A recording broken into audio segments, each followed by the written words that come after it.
The Three Railway Engines. Edward's Day Out. Once upon a time there was a little engine called Edward. He lived in a shed with 5 other engines. They were all bigger than Edward and boasted about it. "The driver won't choose you again," they said. "He wants big, strong engines like us." Edward had not been out for a long time. He began to feel sad. Just then the driver and fireman came along to start work. The driver looked at Edward. "Why are you sad?" he asked. "Would you like to come out today?" "Oh, yes, please," said Edward.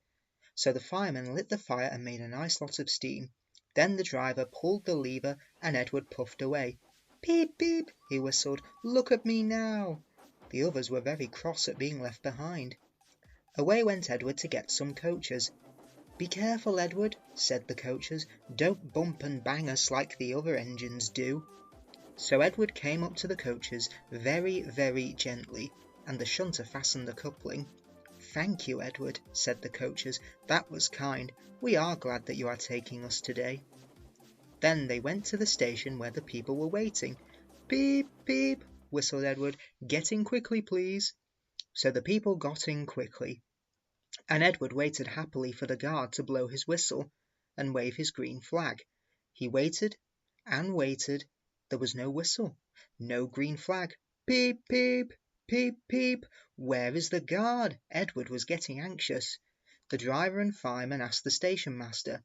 "Have you seen the guard?" "No," he said. They asked the porter. "Have you seen the guard?" "Yes, last night," said the porter. Edward began to get cross. "Are we ever going to start?" he said. Just then a little boy shouted, "Here he comes!" And there the guard was, running down the hill with his flags in one hand and a sandwich in the other.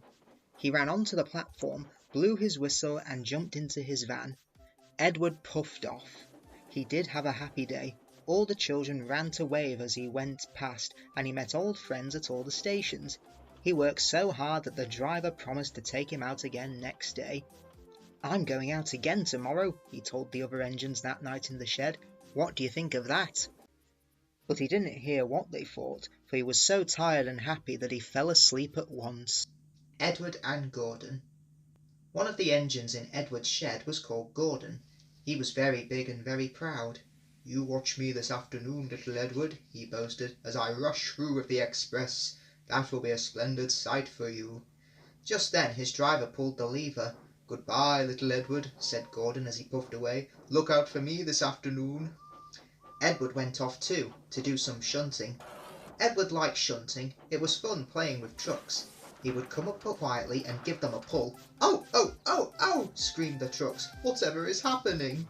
Then he would stop and the silly trucks would go bump into each other. "Oh, oh, oh, oh!" they cried again. Edward pushed them until they were running nicely, and when they weren't expecting it he would stop. One of them would be sure to run on to another line. Edward played till there were no more trucks, then he stopped to rest. Presently he heard a whistle. Gordon came puffing along very slowly and very crossly. Instead of nice shining coaches, he was pulling a lot of very dirty coal trucks. "A goods train, a goods train, a goods train," he grumbled. "The shame of it, the shame of it, the shame of it." He went slowly through with the trucks clattering and banging behind him. Edward laughed and went to find some more trucks. Soon afterwards a porter came and spoke to his driver. "Gordon can't get up the hill. Will you take Edward and push him, please?" They found Gordon halfway up the hill and very cross. His driver and fireman were talking to him severely. "You're not trying," they told him. "I can't do it," said Gordon. "The noisy trucks hold an engine back so. If they were coaches, now clean, sensible things that come quietly, that would be different." Edward's driver came up. "We've come to push," he said. "No use at all," said Gordon. "You wait and see," said Edward's driver. They brought the train back to the bottom of the hill.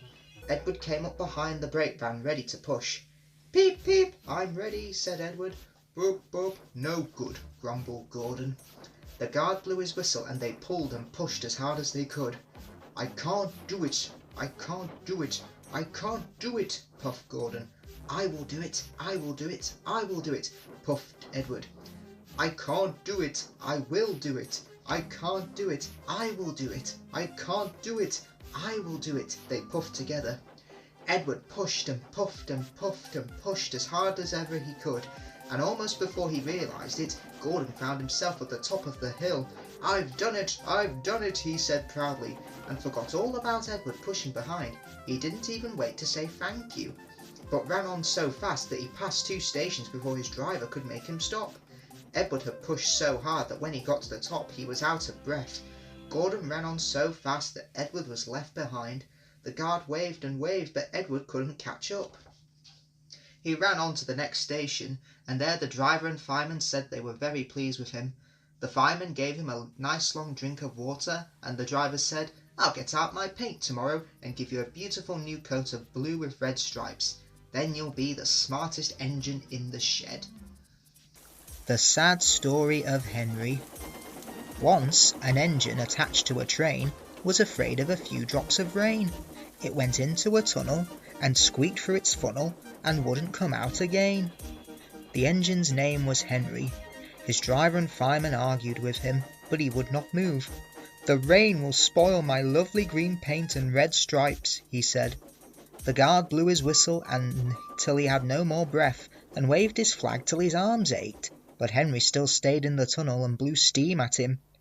I'm not going to spoil my lovely green paint and red stripes for you, he said rudely. The passengers came and argued too, but Henry would not move. A fat director, who was on the train, told the guard to get a rope. We will pull you out, he said, but Henry only blew steam at him and made him wet. They hooked the rope on and all pulled, except the fat director. My doctor has forbidden me to pull, he said. They pulled and pulled and pulled, but still Henry stayed in the tunnel. Then they tried pushing from the other end. The fat director said, 1, 2, 3, push! But he didn't help. My doctor has forbidden me to push, he said. They pushed and pushed and pushed, but still Henry stayed in the tunnel. At last another train came. The guard waved his red flag and stopped it. The 2 engine drivers, the 2 firemen and the 2 guards went and argued with Henry. Look, it has stopped raining, they said. Yes, but it will begin again soon, said Henry. And what will become of my green paint with red stripes then? So they brought the other engine up, and it pushed and puffed and puffed and pushed as hard as it could, but still Henry stayed in the tunnel. So they gave up. They told Henry, we shall leave you here for always and always and always. They took up the old rails, built a wall in front of him, and cut out a new tunnel. Now Henry can't get out, and he watches the trains rushing through the new tunnel. He is very sad, because no one will ever see his lovely green paint with red stripes again. But I think he deserved his punishment. Don't you? Edward, Gordon and Henry. Edward and Gordon often went to the tunnel where Henry was shut up. Edward would say, peep, peep, hello, and Gordon would say, boop, boop, serves you right. Poor Henry had no steam to answer. His fire had gone out. Soot and dirt from the tunnel roof had spoiled his lovely green paint and red stripes. He was cold and unhappy, and wanted to come out and pull trains again. Gordon always pulled the big express.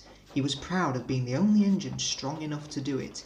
There were many heavy coaches full of important people, like the fat director, who'd punished Henry. Gordon was seeing how fast he could go. Faster, faster, faster, faster! And the coaches went bub bub bub bub bub bub bub bub bub bub bub bub.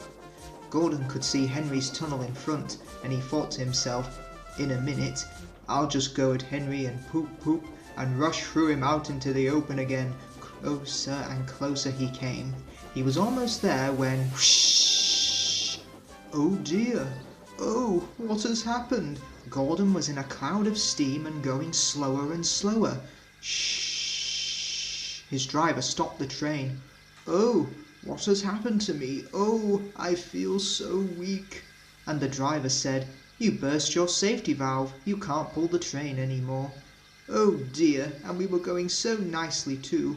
Look, Henry's laughing at me. Gordon made a face at Henry and blew smoke at him. Everybody got out and came to see Gordon. The fat director said, yes, I never liked these big engines, always going wrong, send for another engine at once. While the guard went to find one, they uncoupled Gordon and ran him onto a siding out of the way. The only engine left in the shed was Edward.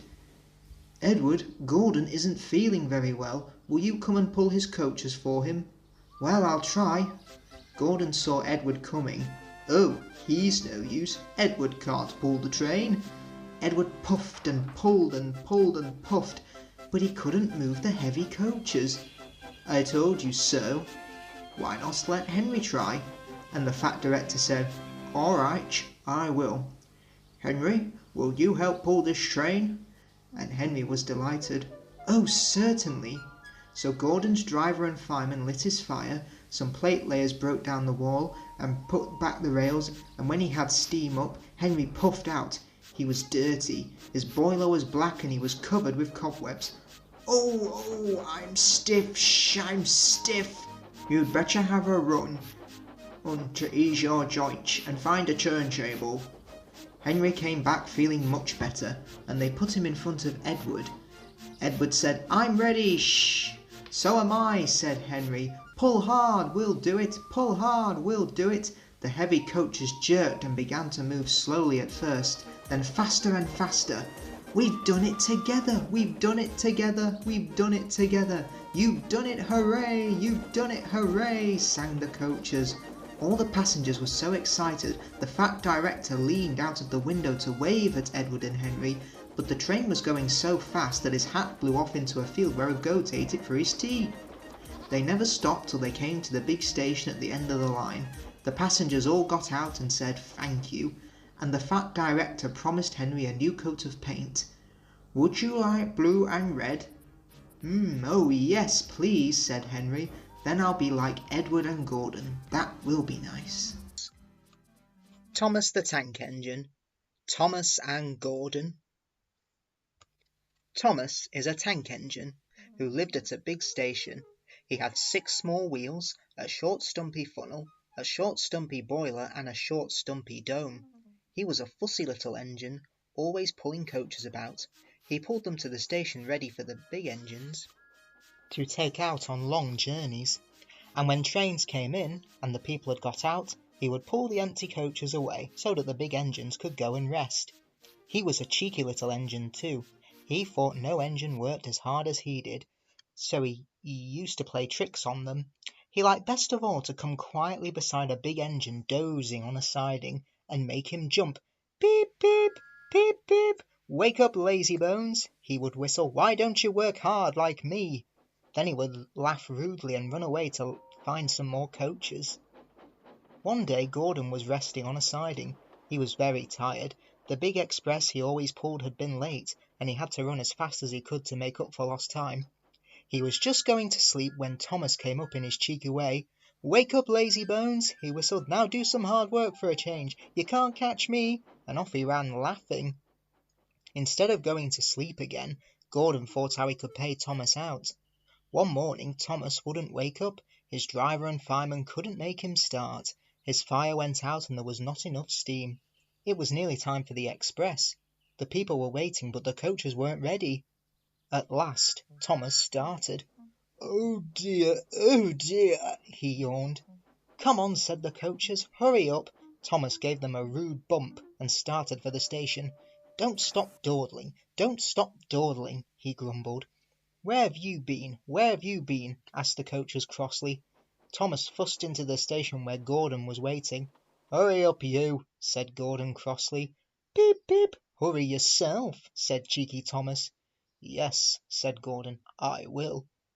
And almost before the coaches had stopped moving, Gordon came out of his siding and was coupled to the train. Bop, bop, he whistled, get in quickly, please. So the people got in quickly. The signal went down, the clock struck the hour, the guard waved his flag, and Gordon was ready to start. Thomas usually pushed behind the big trains to help them start, but he was always uncoupled first, so that when the train was running nicely he could stop and go back. This time he was late, and Gordon started so quickly that they forgot to uncouple Thomas.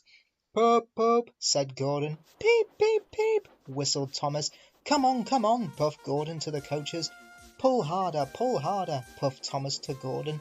The heavy train slowly began to move out of the station. The train went faster and faster, too fast for Thomas. He wanted to stop, but he couldn't. "Peep, peep, stop, stop," he whistled. "Hurry, hurry, hurry," laughed Gordon in front. You can't get away, laughed the coaches. Poor Thomas was going faster than he had ever gone before. He was out of breath, and his wheels hurt him, but he had to go on. "I shall never be the same again," he thought sadly. "My wheels will be quite worn out." At last they stopped at a station. Everyone laughed to see Thomas puffing and panting behind. They uncoupled him, put him onto a turntable, and then he ran onto a siding, out of the way. "Well, little Thomas," chuckled Gordon as he passed, "now you know what hard work means, don't you?" Poor Thomas couldn't answer.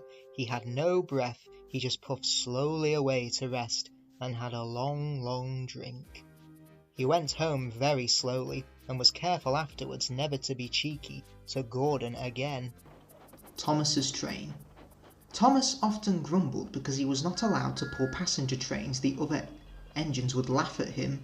"You're too impatient, Thomas. You'd be sure to leave something behind."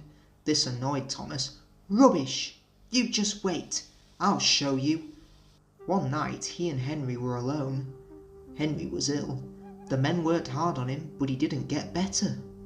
Now Henry usually pulled the first train in the morning, and Thomas had to get his coaches ready. And Thomas thought to himself, "Now if Henry is ill, perhaps I shall pull his train." And Thomas ran off and found the coaches. Come along." The coaches were very grumpy. "There's plenty of time, there's plenty of time." Thomas took them to the platform and wanted to run round in front at once, but his driver wouldn't let him. "Now don't be impatient, Thomas." So Thomas waited and waited. The passengers got in. The guard and the station master walked up and down. The porter banged the doors, and still Henry didn't come. Thomas got more and more excited every minute. The fat director came out of his office to see what was the matter, and the guard and the station master told him about Henry. "Well, Henry's not very well today." "Well then, find another engine." "Well, there's only Thomas." "Well, you'll have to do it then, Thomas. Be quick now." So Thomas ran round at the front and backed down on the coaches ready to start. He was so excited his driver had to say to him, "Don't be impatient, Thomas, wait till everything is ready." But Thomas was too excited to listen to a word he said. What happened then, no one knows. Perhaps they forgot to couple Thomas to the train. Perhaps Thomas was too impatient to wait till they were ready, or perhaps his driver pulled the lever by mistake. Anyhow, Thomas started. People shouted and waved at him, but he didn't stop. Thomas thought to himself, they're waving because I'm a splendid engine. Henry said it's hard to pull trains, but I think it's easy. And he pretended to be like Gordon. Faster, faster, faster! As he passed the first signal box, he saw the men leaning out, waving and shouting, and he thought to himself, they're pleased with me. They've never seen me pulling a train before. It's nice of them to wave. And he hurried on faster, faster, but he came to a signal at danger. Oh, bother! I must stop, and I was going so nicely too. What a nuisance signals are! And he blew an angry peep peep on his whistle. One of the signalmen ran up to him. "Hello, Thomas. What are you doing here?" Well, I'm pulling a train, can't you see?" "Oh, where are your coaches then?" Thomas looked back. "Why, bless me, if I haven't left them behind." "Yes, you'd better go back quickly and fetch them." Poor Thomas was so sad he nearly cried. But his driver said, "Cheer up, let's go back quickly and try again at the station." All the passengers were talking at once. They were telling the fat director, the station master, and the guard what a bad railway it was. But when Thomas came back, they saw how sad he was, and they couldn't be cross. So they coupled him to the train, and this time he really pulled it. But for a long time afterwards, the other engines laughed at Thomas and said, "Look, there's Thomas who wanted to pull a train, but forgot about the coaches." Thomas and the trucks. Thomas used to grumble in the shed at night. "I'm tired of pushing coaches. I want to see the world." The others didn't take much notice, for Thomas was a little engine with a long tongue. But one night Edward came to the shed. He was a kind little engine and felt sorry for Thomas. "I've got some trucks to take home tomorrow," he told him. "If you take them instead, I'll push coaches in the yard." "Thank you," said Thomas, "that will be nice." So they asked their drivers next morning, and when they said yes, Thomas ran off happily to find trucks. Now trucks are silly and noisy. They talk a lot and don't attend to what they are doing. They don't listen to their engine, and when he stops they bump into each other screaming, "Oh, oh, oh, oh, whatever is happening?" And I'm sorry to say they play tricks on an engine who is not used to them. Edward knew all about trucks. He warned Thomas to be careful, but Thomas was too excited to listen. The shunter fastened the coupling, and when the signal dropped, Thomas was ready. The guard blew his whistle. "Peep, peep," answered Thomas, and started off. But the trucks weren't ready. "Oh, oh, oh, oh," they screamed as their couplings tightened. "Wait, Thomas, wait." But Thomas wouldn't wait. Come on, he puffed, and the trucks grumbled slowly out of the siding onto the main line. Thomas was happy. Come along, he puffed. "All right, don't fuss, all right, don't fuss," grumbled the trucks. They clattered through stations and rumbled over bridges. Thomas whistled beep, beep, and they rushed through the tunnel in which Henry had been shut up. Then they came to the top of the hill where Gordon had stuck. "Steady now, steady," warned the driver, and he shut off steam and began to put on the brakes. We're stopping, called Thomas. No, answered the trucks, and bumped into each other. Go on, and before his driver could stop them, they had pushed Thomas down the hill, and were rattling and laughing behind him. Poor Thomas tried hard to stop them from making him go too fast. Stop pushing, he hissed, but the trucks would not stop. Go on, they giggled in their silly way. He was glad when they got to the bottom. Then he saw in front the place where they had to stop. "Oh dear, what shall I do?" They rattled through the station, and luckily the line was clear as they swerved into the goods yard. "Whoa," groaned Thomas, as his brakes held fast and he skidded along the rails. "I must stop," and he shut his eyes tight. When he opened them, he saw he had just stopped in front of the buffers, and there watching him was the fat director. "What are you doing here, Thomas?" he asked sternly. "I've brought Edward's trucks," Thomas answered.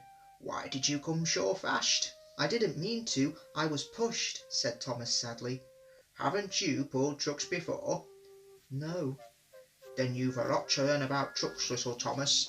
They are silly things and must be kept in their place.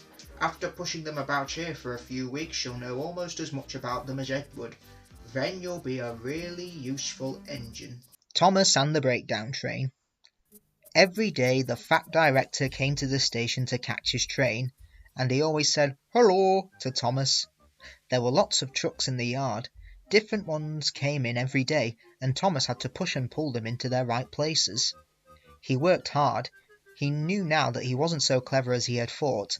Besides, the fat director had been kind to him, and he wanted to learn all about trucks so as to be a really useful engine. But on a siding by themselves were some trucks that Thomas was told he mustn't touch.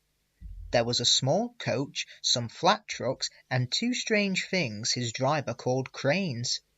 "That's the breakdown train," he said. "When there's an accident, the workmen get into the coach, and the engine takes them quickly to help the hurt people and to clear and mend the line. The cranes are for lifting heavy things like engines and coaches and trucks." One day Thomas was in the yard when he heard an engine whistling, "Help, help!" and a goods train came rushing through much too fast. The engine, a new one called James, was frightened. His brake blocks were on fire, and smoke and sparks steamed out on each side. They're pushing me," he panted. On, laughed the trucks, and still whistling, "Help, help!" poor James disappeared under a bridge. "I'd like to teach those trucks a lesson," said Thomas the tank engine. Presently a bell rang in the signal box, and a man came running. "James is off the line, the breakdown train, quickly!" he shouted. So Thomas was coupled on, the workmen jumped into their coach, and off they went. Thomas worked his hardest. "Hurry, hurry, hurry," he puffed, and this time he wasn't pretending to be like Gordon, he really meant it. "Bother those trucks and their tricks," he thought. "I hope poor James isn't hurt." They found James and their trucks at a bend in the line. The brake van and the last few trucks were on the rails, but the front ones were piled in a heap. James was in a field with a cow looking at him, and his driver and fireman were feeling him all over to see if he was hurt. "Never mind, James," they said. "It wasn't your fault. "It was those wooden brakes they gave you. We always said they were no good." Thomas pushed the breakdown train alongside. Then he pulled the unhurt trucks out of the way. "Oh dear," they groaned. Serves you right," puffed Thomas crossly. When the men put other trucks on the line, he pulled them away too. He was hard at work, puffing backwards and forwards all the afternoon. "This'll teach you a lesson, this'll teach you a lesson," he told the trucks. And they answered, yes it will," in a sad, groany, creaky sort of voice. They left the broken trucks and mended the line. Then with 2 cranes they put James back on the rails. He tried to move, but he couldn't, so Thomas helped him back to the shed. The fat director was waiting anxiously for them. "Well, Thomas," he said kindly, "I've heard all about it, and I'm very pleased with you. You're a really useful engine. James shall have some proper brakes and a new coat of paint, and you shall have a branch line all to yourself." "Oh, sir," said Thomas happily. Now Thomas is as happy as can be. He has a branch line all to himself, and puffs proudly backwards and forwards with 2 coaches all day. He is never lonely, because there is always some engine to talk to at the junction. Edward and Henry stop quite often and tell him the news. Gordon is always in a hurry, and does not stop, but he never forgets to say "poop poop" to little Thomas, and Thomas always whistles "peep peep" in return. James the Red Engine, James and the Top Hat. James was a new engine who lived at a station at the other end of the line. He had 2 small wheels in front, and 6 driving wheels behind. They weren't as big as Gordon's, and they weren't as small as Thomas's. "You're a special mixed traffic engine," the Fat Controller told him. "You'll be able to pull coaches or trucks quite easily." But trucks are not easy things to manage, and on his first day they had pushed him down a hill into a field. He had been ill after the accident, but now he had new brakes and a shining coat of red paint. "The red paint will cheer you up after your accident," said the Fat Controller kindly. "You are to pull coaches today, and Edward shall help you." They went together to find the coaches. "Be careful with the coaches, James," said Edward. "They don't like being bumped. Trucks are silly and noisy. They need to be bumped and taught to behave. But the coaches get cross and will pay you out." They took the coaches to the platform and were both coupled on in front. The Fat Controller, the station master, and some little boys all came to admire James's shining rods and red paint. James was pleased. "I'm a really splendid engine," he thought, and suddenly let off steam. Whee! The Fat Controller, the station master, and the guard all jumped, and a shower of water fell on the Fat Controller's nice new top hat. Just then the whistle blew, and James thought they had better go, so they went. Go on," he puffed to Edward. Don't push," puffed Edward, for he did not like starting quickly. Don't go so fast," grumbled the coaches, but James didn't listen. He wanted to run away before the Fat Controller could call him back. He didn't even want to stop at the first station. Edward tried hard to stop, but the 2 coaches were beyond the platform before they stopped, and they had to go back to let the passengers get out. Lots of people came to look at James, and as no one seemed to know about the Fat Controller's top hat, James felt happier. Presently they came to the junction where Thomas was waiting with his 2 coaches. "Hello, James," said Thomas kindly. "Feeling better? That's right." "Ah, that's my guard's whistle. I must go. Sorry I can't stop. I don't know what the Fat Controller would do without me to run this branch line." And he puffed off importantly with his 2 coaches into a tunnel. Leaving the junction, they passed the field where James had had his accident. The fence was mended and the cows were back again. James whistled, but they paid no attention. They clattered through Edward's station's yard and started to climb the hill beyond. "It's ever so steep, puffed James. I've done it before, puffed Edward. "It's steep, but we'll do it, the 2 engines puffed together as they pulled the train up the long hill. They both rested at the next station. Edward told James how Gordon had been stuck on the hill, and he had to help push him up. James laughed so much that he got hiccups, and surprised an old lady in a black bonnet. She dropped all her parcels, and 3 porters, the station master, and the guard had to run after her picking them up. James was quiet in the shed that night. He had enjoyed his day, but he was a little afraid of what the Fat Controller would say about the top hat. James and the bootlace. One morning the Fat Controller spoke severely to James. "If you can't behave, I shall take away your red coat and have you painted blue." James did not like that at all, and he was very rough with the coaches as he brought them to the platform. Come along, he called rudely. All in good time, the coaches grumbled. Don't talk, come on, answered James, and with the coaches squealing and grumbling after him, he snorted into the station. James was cross that morning. The Fat Controller had spoken to him, the coaches had dawdled, and worst of all, he had to fetch his own coaches. Gordon never does, thought James, and he is only painted blue. A splendid red engine like me should never have to fetch his own coaches. And he puffed and snorted round to the front of the train and backed onto it with a rude bump. Oh, groaned the coaches, that was too bad. To make James even more cross, he then had to take the coaches to a different platform where no one came near him as he stood there. The Fat Controller was in his office, the station master was at the other end of the train with the guard, and even the little boys stood a long way off. James felt lonely. "I'll show them," he said to himself. "They think Gordon is the only engine who can pull coaches." And as soon as the guard's whistle blew, he started off with a tremendous jerk. Come on, he puffed, and the coaches, squeaking and groaning in protest, clattered over to the points onto the open line. Hurry, puffed James. You're going too fast, said the coaches, and indeed they were going so fast that they swayed from side to side. James laughed and tried to go faster, but the coaches wouldn't let him. We're going to stop, they said, and James found himself going slower and slower. What's the matter? James asked his driver. The brakes are hard on, leak in the pipe most likely. You've banged the coaches enough to make a leak in anything. The guard and the driver got down and looked at the brake pipes all along the train. At last they found a hole where rough treatment had made a joint work loose. How shall we mend it? Said the guard. James' driver thought for a moment. We'll do it with newspapers and a leather bootlace. Well, where is the bootlace coming from? Asked the guard. We haven't one. Ask the passengers, said the driver. So the guard made everyone get out. Has anybody got a leather bootlace? He asked. They all said no, except one man in a bowler hat, whose name was Jeremiah Jobling, who tried to hide his feet. You have a leather bootlace there, I see, sir, said the guard. Please give it to me. I won't, said Jeremiah Jobling. Then, said the guard sternly, I'm afraid this train will just stop where it is. Then the passengers all told the guard, the driver and the fireman what a bad railway it was, but the guard climbed into his van and the driver and fireman made James let off steam, so they all told Jeremiah Jobling he was a bad man instead. At last he gave them his laces. The driver tied a pad of newspapers tightly round the hole, and James was able to pull the train. But he was a sadder and wiser James, and took care never to bump coaches again. Troublesome trucks.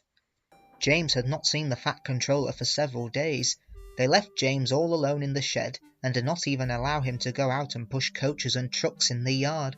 Oh dear, he thought, I'll never be allowed out any more. I shall have to stay in this shed for always, and no one will ever see my red coat again.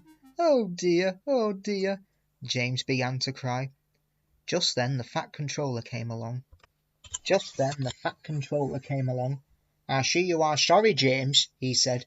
I hope now that you will be a better engine. You have given me a lot of trouble. People are laughing at my railway, and I do not like that at all. I am very sorry, sir, said James. I will try hard to behave. That's a good engine, said the Fat Controller kindly. I want you to pull some trucks for me. Run along and find them. So James puffed happily away. Here are your trucks, James, said a little tank engine. Have you got some bootlaces ready? And he ran off laughing rudely. Oh, said the trucks as James backed down on them. We want a proper engine, not a red monster. James took no notice and started as soon as the guard was ready. Come along, he puffed. We won't, screamed the trucks, but James didn't care, and he pulled the screeching trucks sternly out of the yard. The trucks tried hard to make him give up, but he still kept on. Sometimes their brakes would slip on, and sometimes their axles would run hot. Each time they would have to stop and put the trouble right, and each time James would start again, determined not to let the trucks beat him. Give up, you can't pull us, you can't, called the trucks. "I can and I will, I can and I will," puffed James, and slowly but surely he pulled them along the line. At last they saw Gordon's hill ahead. "Look out for trouble, James," warned his driver. "We'll go fast and get them up before they know it. Don't let them stop you." So James went faster, and they were soon halfway up the hill. I'm doing it," he panted. But it was hard work. Will the top never come?" he thought, when with a sudden jerk it all came easier. I've done it," he puffed triumphantly. "Hooray," he thought, "it's easy now." But his driver shut off steam. "They've done it again," he said. "We've left our tail behind." The last 10 trucks were running backwards down the hill. The coupling had snapped. But the guard was brave. Very carefully and cleverly he made them stop. Then he got out and walked down the line with his red flag. "That's why it was easy," said James as he backed the other trucks carefully down. "What silly things trucks are! There might have been an accident." Meanwhile the guard had stopped Edward, who was pulling 3 coaches. "Shall I help you, James?" called Edward. No thank you," answered James. "I'll pull them myself." "Good, don't let them beat you." So James got ready. Then with a peep peep he was off. I can do it," he puffed. He pulled and puffed as hard as he could. "Peep, peep, peep, you're doing well," whistled Edward as James slowly struggled up the hill, with clouds of smoke and steam pouring from his funnel. I've done it," he panted and disappeared over the top. They reached their station safely. James was resting in the yard when Edward was puffed by with a cheerful peep, peep. Then, walking towards him across the rails, James saw the Fat Controller. "Oh dear, what will he say?" he asked himself sadly. But the Fat Controller was smiling. "I was in Edward's train and saw everything," he said. "You've made the most troublesome trucks on the line behave. After that, you deserve to keep your red coach." James and the Express. Sometimes Gordon and Henry slept in James's shed, and sometimes they talked of nothing but bootlaces. James tried to talk about engines who were shut up in tunnels or stuck on hills, but they would never listen, and went on talking and laughing. Gordon would say, "You talk too much, little James. Now a fine strong engine like me has something to talk about. I'm the only engine who can pull the Express. When I'm not there they need 2 engines. Think of that. I've pulled expresses for years and years and never once lost my way. I seem to know the right line by instinct. Now every wise engine knows, of course, that it's the signalman who works the point to make engines run on the right lines." But Gordon was so proud that he had forgotten.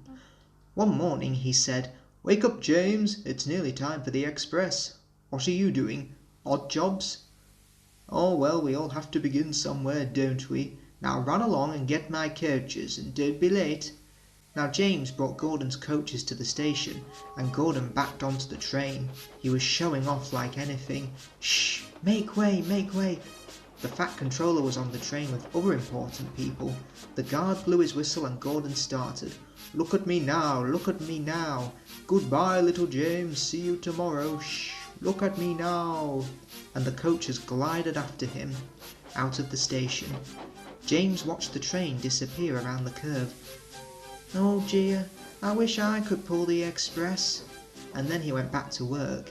He brought some more coaches to the platform and was just being uncoupled when he heard a mournful quiet.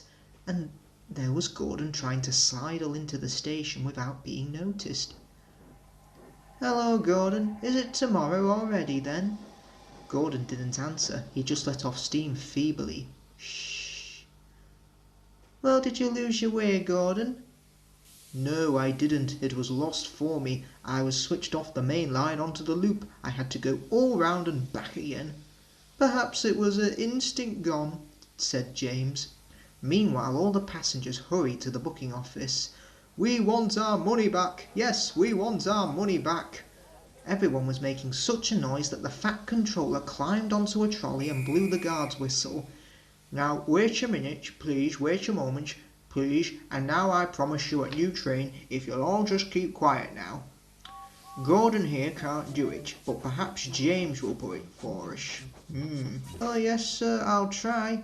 So James was coupled on and everyone got in again. "Do your best, James." "I will, sir." And off went James.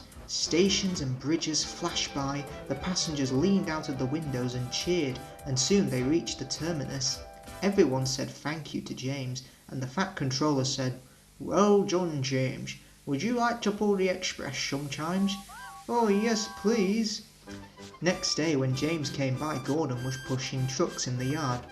"Oh, hello, James. Oh, I like a bit of quiet work for the change. Now you know I'm teaching these trucks manners. You did well with those coaches. We'll show them." And he gave his trucks a bump, and they went, "Oh, oh, oh, oh, oh, oh." James and Gordon are now good friends. James sometimes takes the express to give Gordon a rest. Gordon never talks about bootlaces, and James never talks about getting stuck on hills, but they both often talk about trucks and what fun it is making them go, "Oh, oh, oh." Tank Engine Thomas again. Thomas and the guard. Thomas the Tank Engine is very proud of his branch line. He thinks it the most important part of the whole railway. He has 2 coaches. They are old and need new paint, but he loves them very much. He calls them Annie and Clarabel. Annie can only take passengers, but Clarabel can take passengers, luggage and the guard. As they run backwards and forwards along the line, Thomas sings them little songs, and Annie and Clarabel sing too. When Thomas starts from a station, he sings, "Oh, come along, we're rather late. Oh, come along, we're rather late." And the coaches sing, "We're coming along, we're coming along."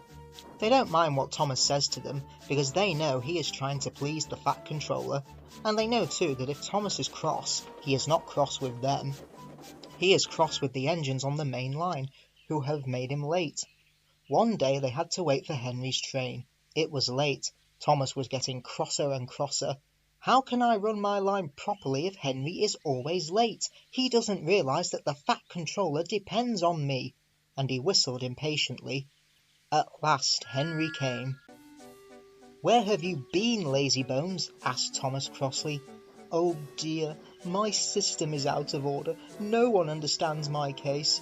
You don't know what I suffer," moaned Henry. "Rubbish," said Thomas. "You're too fat. You need exercise." Lots of people with piles of luggage got out of Henry's train, and they all climbed into Annie and Clarabel. Thomas had to wait till they were ready. At last the guard blew his whistle, and Thomas started at once. The guard turned round to jump into his van, tripped over an old lady's umbrella, and fell flat on his face. By the time he had picked himself up, Thomas and Annie and Clarabel were steaming out of the station. Come along, puffed Thomas, but Clarabel didn't want to come. "I've lost my nice guard, I've lost my nice guard," she sobbed. Annie tried to tell Thomas, we haven't a guard, but he was hurrying and wouldn't listen. Oh, come along, he puffed impatiently.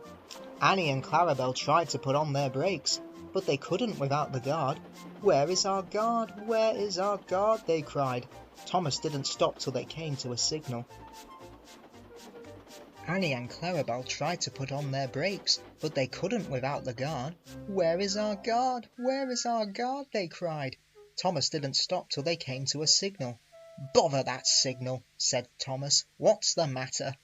I don't know, said his driver. The guard will tell us in a minute. They waited and waited, but the guard didn't come. Peep, peep, peep. Where is the guard? Whistled Thomas. We've left him behind, sobbed Annie and Clarabel together. The driver, the fireman, and the passengers looked, and there was the guard, running as fast as he could along the line, with his flags in one hand and his whistle in the other. Everybody cheered him. He was very hot, so he sat down and had a drink, and told them all about it. I'm very sorry, Mr. Guard, said Thomas. It wasn't your fault, Thomas. It was the old lady's umbrella. Look, the signal is down. Let's make up for lost time. Annie and Clarabel were so pleased to have their guard back that they sang as fast as you like to Thomas all the way, and they reached the end of the line quicker than ever before. Thomas goes fishing. Thomas's branch line had a station by a river. As he rumbled over the bridge, he would see people fishing. Sometimes they stood quietly by their lines. Sometimes they were actually jerking fish out of the water. Thomas often wanted to stay and watch, but his driver said, no, what would the Fat Controller say if we were late? Thomas thought it would be lovely to stop by the river. I should like to go fishing, he said to himself longingly. Every time he met another engine, he would say, "I want to fish." They all answered the same. "Engines don't go fishing. Silly stick in the muds," he would snort impatiently. Thomas generally had to take in water at the station by the river. One day he stopped as usual and his fireman put the pipe from the water tower in his tank. Then he turned the tap, but it was out of order and no water came. "Bother," said Thomas, "I am thirsty." "Never mind," said his driver, "we'll get some water from the river." They found a bucket and some rope and went to the bridge. Then the driver let the bucket down to the water. The bucket was old and had 5 holes, so they had to fill it up, pull it up and empty it into Thomas's tank as quickly as they could. "There's a hole in my bucket, dear Liza," sang the fireman. "Never you mind about Liza," said the driver. "You empty that bucket before you spill the water over me." They finished at last. That's good," puffed Thomas, as he started and Annie and Clarabel ran happily behind. They puffed along the valley and were in the tunnel when Thomas began to feel a pain in his boiler, while steam hissed from his safety valve in an alarming way. "There's too much steam," said his driver, and his fireman opened the tap in the feed pipe to let more water into the boiler, but none came. "Oh dear," groaned Thomas, I'm going to burst. They damped down his fire and struggled on. I've got such a pain, Thomas hissed. Just outside the last station they stopped, uncoupled Annie and Clarabel, and ran Thomas, who was still hissing fit to burst, onto a siding right out of the way. Then while the guard telephoned for an engine inspector and the fireman was putting out the fire, the driver wrote notices in large letters, which he hung on Thomas in front and behind. "Danger, keep away." Soon the inspector and the fat controller arrived. "Cheer up, Thomas," they said, "we'll soon put you right." The driver told them what had happened. "So the feed pipe is blocked," said the inspector. "I'll just look in the tanks." He climbed up and peered in. Then he came down. "Excuse me, sir," he said to the fat controller, "please look in the tank and tell me what you see." "Certainly, Inspector." He clambered up, looked in, and nearly fell off in surprise. "Inspector," he whispered, "can you see fish?" "Goodness gracious me," said the fat controller. "How did the fish get there, driver?" Thomas's driver scratched his head. "We must have fished them from the river," and he told them about the bucket. The fat controller laughed. "Well, Thomas, so you and your driver have been fishing, but fish don't shoot you, and we must get them out." So the driver and the fireman fetched rods and nets, and they all took turns at fishing in Thomas's tank, while the fat controller told them how to do it. When they had caught all the fish, the station master gave them some potatoes, the driver borrowed a frying pan, while the fireman made a fire beside the line and did the cooking.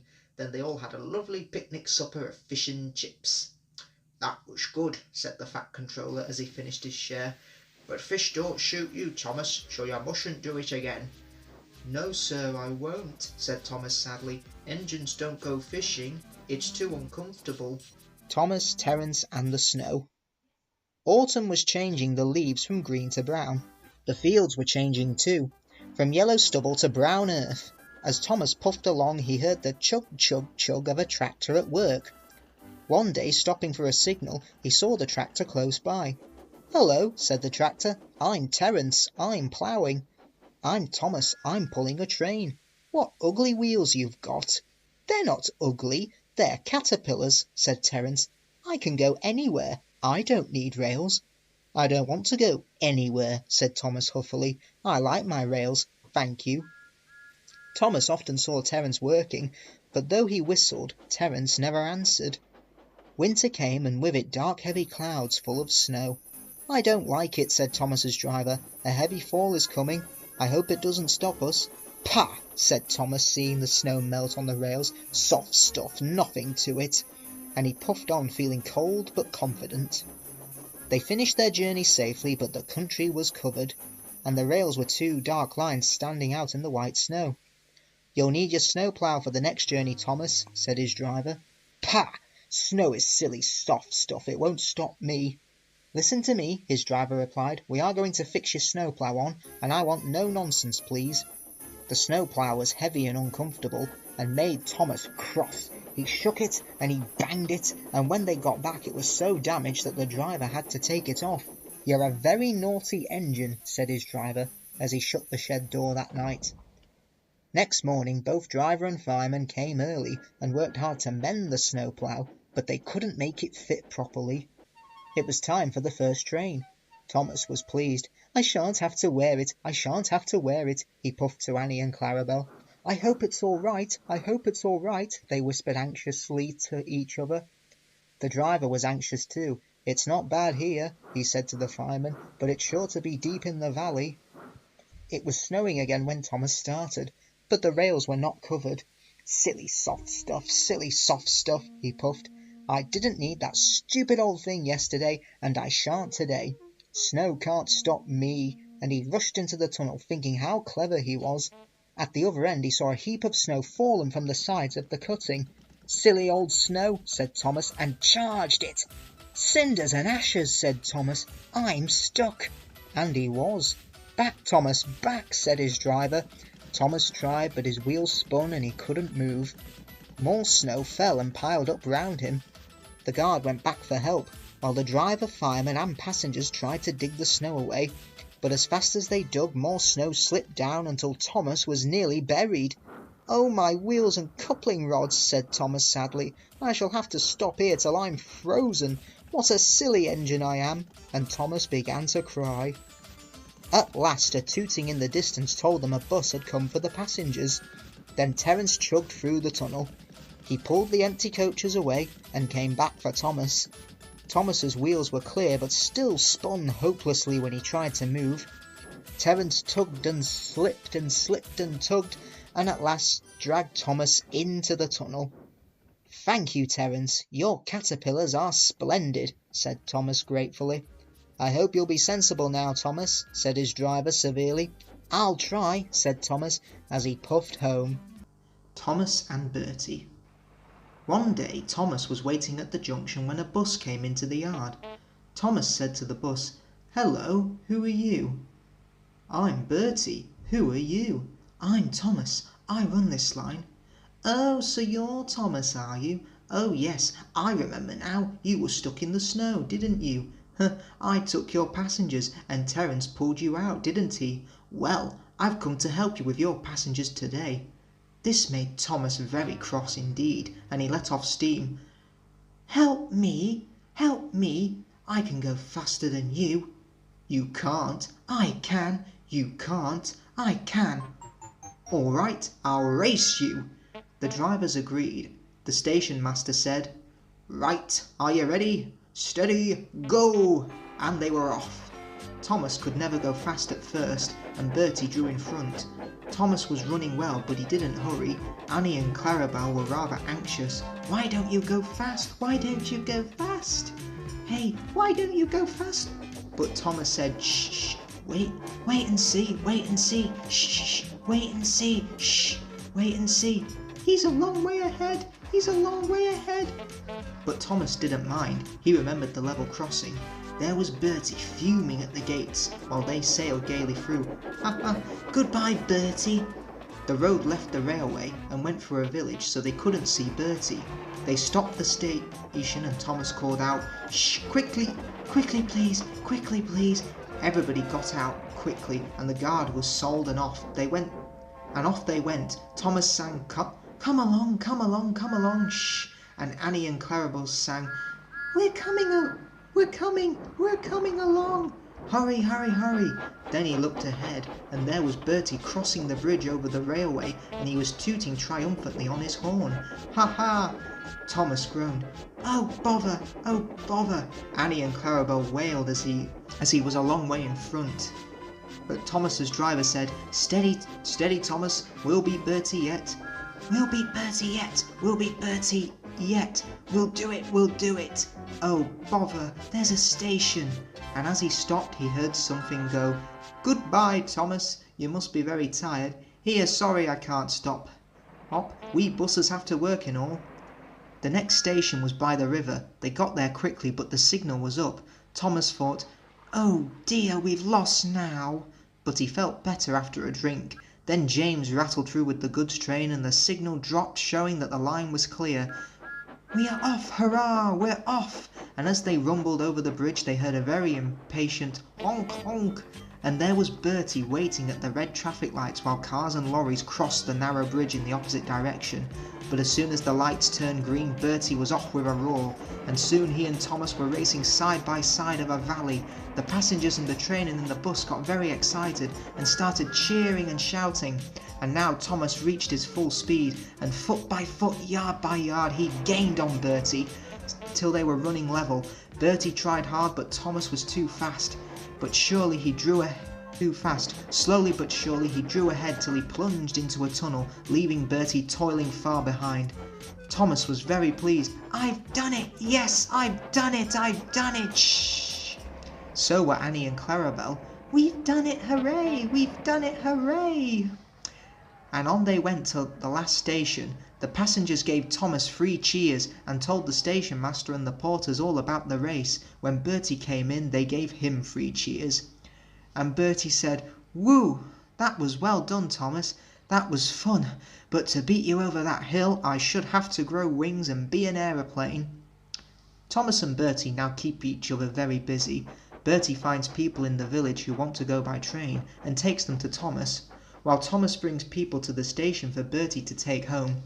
They often talk about their race, but Bertie's passengers don't like being bounced about like peas in a frying pan, and the Fat Controller has warned Thomas what happens to engines who race at dangerous speeds. So although, between you and me, they'd like to have another race, I don't think they ever will. Do you? Troublesome Engines, Henry and the Elephant. Henry and Gordon were lonely when Thomas left the yard to run his branch line. They missed him very much. They had more work to do. They couldn't wait in the shed till it was time and find their coaches at the platform. They had to fetch them. They didn't like that. Edward sometimes did odd jobs, and so did James, but James started grumbling too. The Fat Controller kindly gave Henry and Gordon new coats of paint. Henry chose green, but they still grumbled dreadfully. "We get no rest, we get no rest," they complained as they clanked about the yard, but the coachers only laughed. "You're lazy and slack, you're lazy and slack," they answered in their quiet, rude way. But when a circus came to town, the engines soon forgot they were tired. They all wanted to shunt the special trunks and coaches. They were dreadfully jealous of James when the Fat Controller told him to pull the train when the circus went away. However, they soon forgot about the animals, as they had plenty of work to do.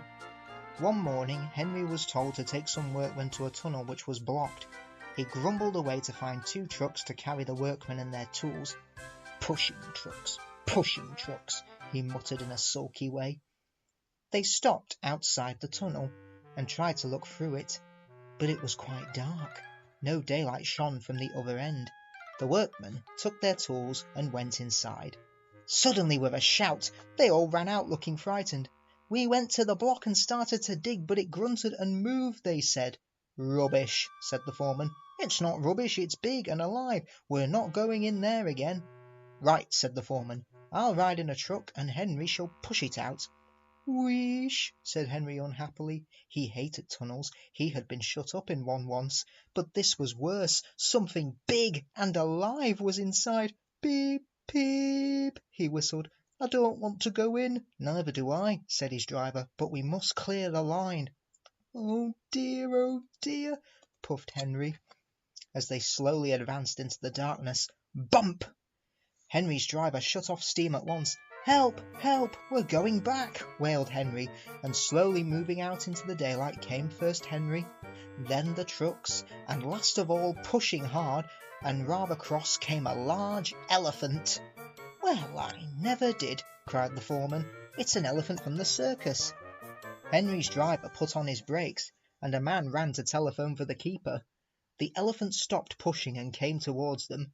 They gave him some sandwiches and cake, and he forgot he was cross and remembered he was hungry. He drank 3 buckets of water without stopping, and was just about to drink another when Henry let off steam. The elephant jumped and "Whoosh!" he squirted the water over Henry by mistake. Poor Henry. When the keeper came, the workmen rode home happily in the trucks, laughing at their adventure. But Henry was very cross. "An elephant pushed me, an elephant hushed me," he hissed. He was sulky all day, and his coaches had an uncomfortable time. In the shed, he told Gordon and James about the elephant, and I'm sorry to say that instead of laughing and telling him not to look silly, they looked sad and said, "You poor engine, you have been badly treated." Tenders and turntables. The big stations at both ends of the line each have a turntable. The Fat Controller had them made so that Edward, Henry, Gordon and James can be turned round. It is dangerous for tender engines to go fast backwards. Tank engines like Thomas don't need turntables. They can go just as well backwards as forwards. But if you heard Gordon talking a short while ago, you'd have thought that the Fat Controller had given him a tender just to show how important he was. "You don't understand, little Thomas," said Gordon. "We tender engines have a position to keep up. You haven't a tender, and that makes a difference. It doesn't matter where you go, but we are important, and for the Fat Controller to make us shunt trucks, fetch coaches, and go on some of those dirty sidings, it's not the proper thing." And Gordon puffed away in a dignified manner. Thomas chuckled and went off with Annie and Clarabel. Arrived at the terminus, Gordon waited till all the passengers had got out. Then, groaning and grumbling, he shunted the coaches to another platform. "Disgraceful! Disgraceful!" he hissed as he ran backwards to the turntable. The turntable was in a windy place close to the sea. It was only just big enough for Gordon, and if he was not on it just right, he put it out of balance and made it difficult to turn. Today Gordon was in a bad temper, and the wind was blowing fiercely. His driver tried to make him stop in the right place. Backwards and forwards they went, but Gordon wasn't trying. At last Gordon's driver gave it up. The fireman tried to turn the handle, but Gordon's weight and the strong wind prevented him. The driver, some plate layers, and the fireman all tried together. "It's no good," they said at last, mopping their faces. "Your tender upsets the balance. If you were a nice tank engine you'd be all right. Now you'll have to pull the next train backwards." Gordon came to the platform. Some little boys shouted, "Come on, quick! Here's a new tank engine!" "What a swizz," they said when they came near. "It's only Gordon back to front." Gordon hissed emotionally. He puffed to the junction. "Hello," called Thomas. "Playing tank engines? Sensible engine. Take my advice, scrap your tender and have a nice bunker instead." Gordon snorted but didn't answer. Even James laughed when he saw him. "Take care," hissed Gordon. "You might stick too." "No fear," chuckled James. "I'm not so fat as you." "I mustn't stick," thought James anxiously, as he ran to the turntable later. He stopped on just the right place to balance the table. It could now swing easily. His fireman turned the handle. James turned, much too easily. The wind puffed him round like a top. He couldn't stop. At last the wind died down, and James stopped turning, but not before Gordon, who had been turned on the loop line, had seen him. "Well, well," he said, "are you playing roundabouts?" Poor James, feeling quite giddy, rolled off to the shed without a word. That night the three engines had an indignation meeting. "It's shameful to treat tender engines like this. Henry gets hushed by elephants, Gordon has to go backwards and people think he's a tank engine, James spins round like a top and everyone laughs at us, and added to that, the Fat Controller makes us shunt in dirty sidings. Yuck!" "Listen," said Gordon. He whispered something to the others. "We'll do it tomorrow. The Fat Controller will look silly." Trouble in the shed. The Fat Controller sat in his office and listened to the noise outside. The Fat Controller frowned and said, "What a nuisance passengers are. How can I work with all this noise?" The station master knocked and came in, looking worried. "There's trouble in the shed, sir. Henry is sulking, there is no train, and the passengers are saying this is a bad railway." "Indeed," said the Fat Controller, "we cannot allow that. Will you quieten the passengers, please? I will go and speak to Henry." He found Henry, Gordon and James looking sulky. "Come along, Henry," he said. "It is time your train was ready." "Henry's not going," said Gordon rudely. "We won't shunt like common tank engines. We are important tender engines. You fetch our coaches and we will pull them. Tender engines don't shunt." And all three engines let off steam in a cheeky way. "Oh, indeed," said the Fat Controller severely. "We'll see about that. Engines on my railway do as they are told." And he hurried away, climbed into his car and drove to find Edward. "The yard has never been the same since Thomas left," he thought sadly. Edward was shunting. "Leave those trucks, please, Edward. I want you to push coaches for me in the yard." "Thank you, sir. That will be a nice change." "That's a good engine," said the Fat Controller kindly. "Off you go then." So Edward found coaches for the 3 engines, and that day the trains ran as usual. But when the Fat Controller came next morning, Edward looked unhappy. Gordon came clanking past, hissing rudely. "Bless me," said the Fat Controller. "What a noise!" "They all hiss me, sir," answered Edward sadly. "They say tender engines don't shunt, and last night they said I had black wheels. I haven't, have I, sir?" "No, Edward, you have nice blue ones, and I'm proud of you.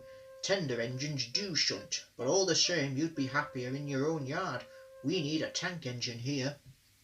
He went to an engine workshop and they showed him all sorts of tank engines. There were big ones and little ones. Some looked happy and some sad, and some looked at him anxiously, hoping he would choose them. At last he saw a smart little green engine with 4 wheels. "That's the one," he thought. "If I choose you, will you work hard?" "Oh, sir, yes, sir." "That's a good engine. I'll call you Percy." "Yes, sir, thank you, sir," said Percy happily. So he bought Percy and drove him back to the yard. "Edward," he called, "here's Percy. Will you show him everything?" Percy soon learned what he had to do, and they had a happy afternoon. Once Henry came hissing as usual. "Wheesh!" said Percy suddenly. Henry jumped and ran back to the shed. "How beautiful! You wheeshed him," laughed Edward. "I can't wheesh like that." "Oh," said Percy modestly, "there's nothing. You should hear them in the workshop. You have to wheesh loudly to make yourself heard." Next morning Thomas arrived. "The Fat Controller sent for me. I expect he wants help," he said importantly to Edward. "Shh, shh, here he comes." "Well done, Thomas. You've been quick. Listen, Henry, Gordon and James are sulking. They say they won't shunt like common tank engines, so I've shut them up and I want you to both run the line." "Common tank engines indeed," snorted Thomas. "We'll show them." "And Percy here will help too," said the Fat Controller. "Oh, sir, yes, sir, please, sir," answered Percy excitedly. Edward and Thomas worked the main line. Starting at opposite ends, they pulled the trains, whistling cheerfully to each other as they passed. Percy sometimes puffed along the branch line. Thomas was anxious, but both driver and guard promised to take care of Annie and Clarabel.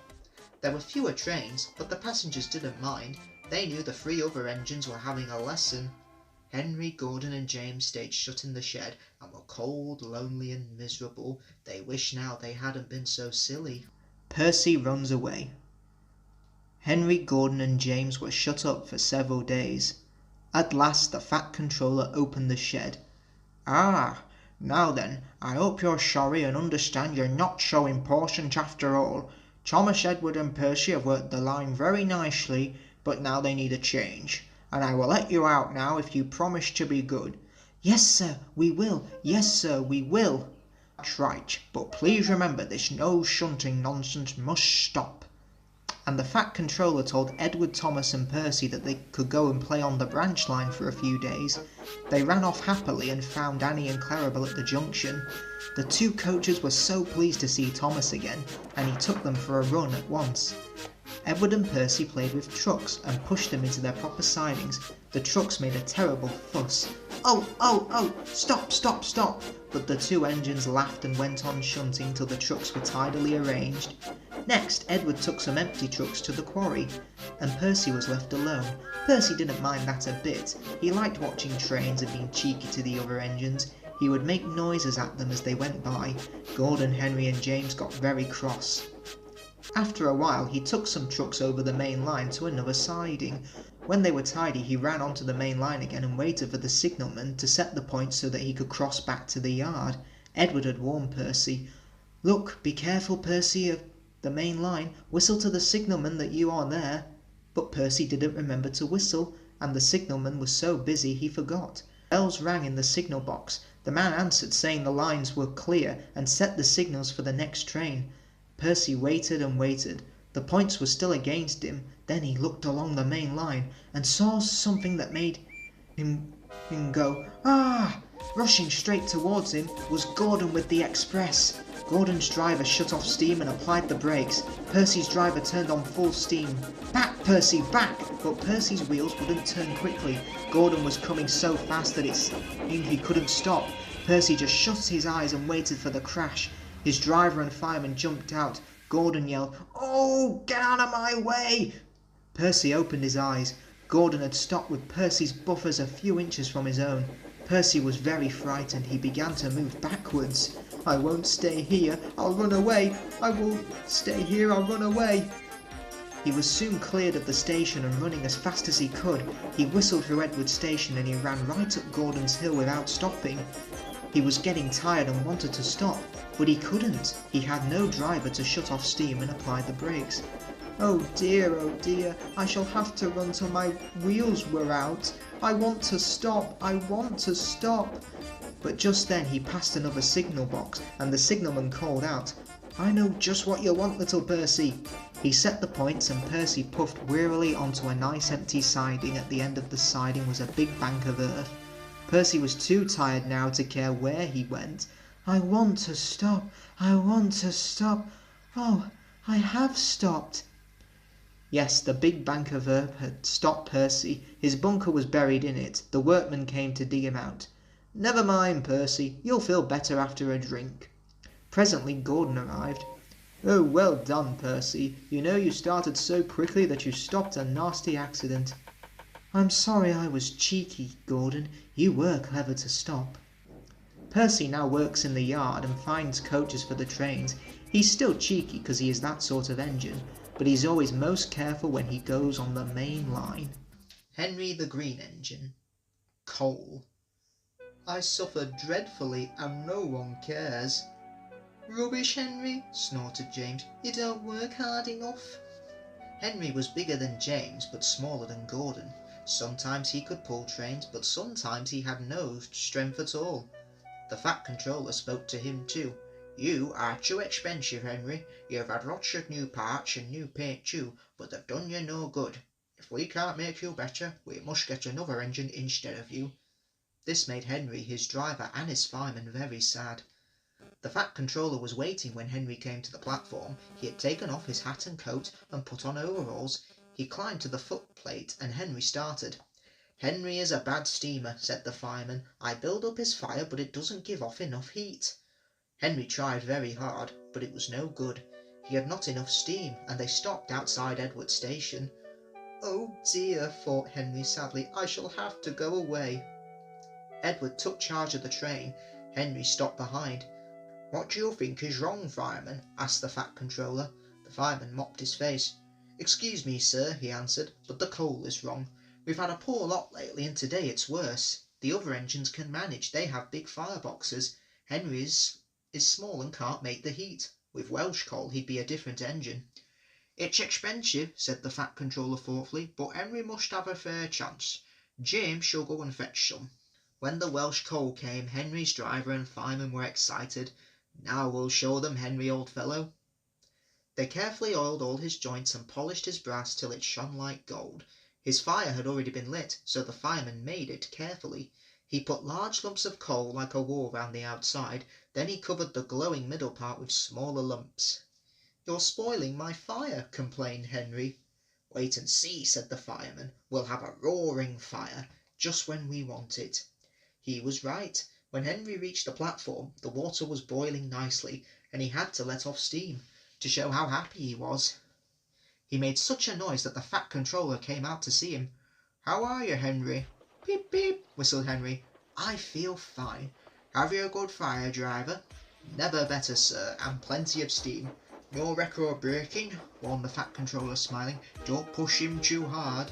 "Henry won't need pushing, sir. I'll have to hold him back." Henry had a lovely day. He had never felt so well in his life. He wanted to go fast, but his driver wouldn't let him. "Steady, old fellow," he would say. "There's plenty of time." They arrived early at the junction. "Where have you been, lazybones?" asked Henry when Thomas puffed in. "Oh, I can't wait for dawdling tank engines like you. Goodbye." "Whoosh!" said Thomas to Annie and Clarabel as Henry disappeared. "Have you ever seen anything like it?"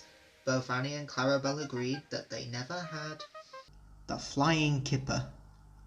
Lots of ships use the harbour at the big station by the sea. The passenger ships have spotless paint and shining brass.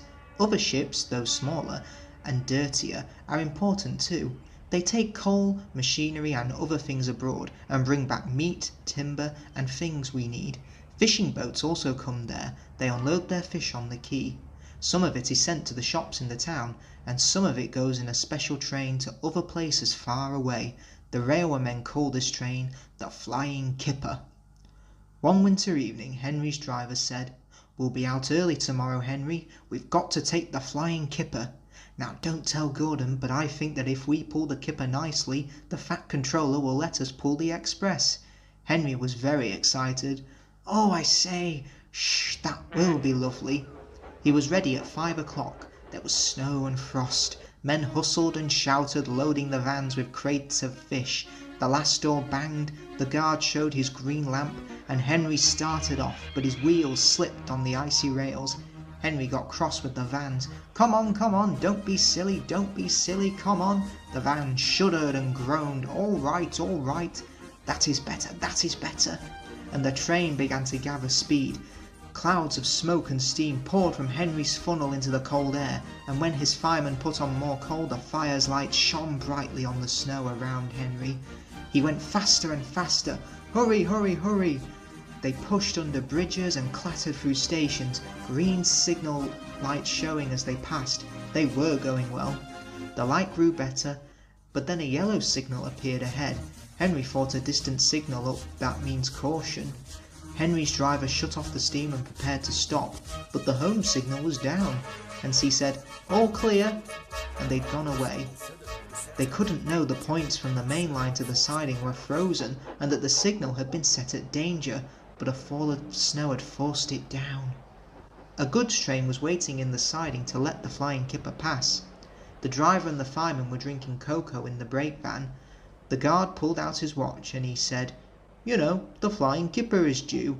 The fireman said, "Who cares about the Flying Kipper? This is good cocoa." The driver got up and said, "Come on, fireman, back to our engine." "Well, I haven't finished my cocoa." Then suddenly there was a terrible crash. The brake van broke. The three men shot in the air like jacks in the box and landed in the snow outside. Henry's driver and fireman had jumped clear before the crash. The fireman fell headfirst into a heap of snow, and he kicked his legs about so much the driver couldn't pull him out.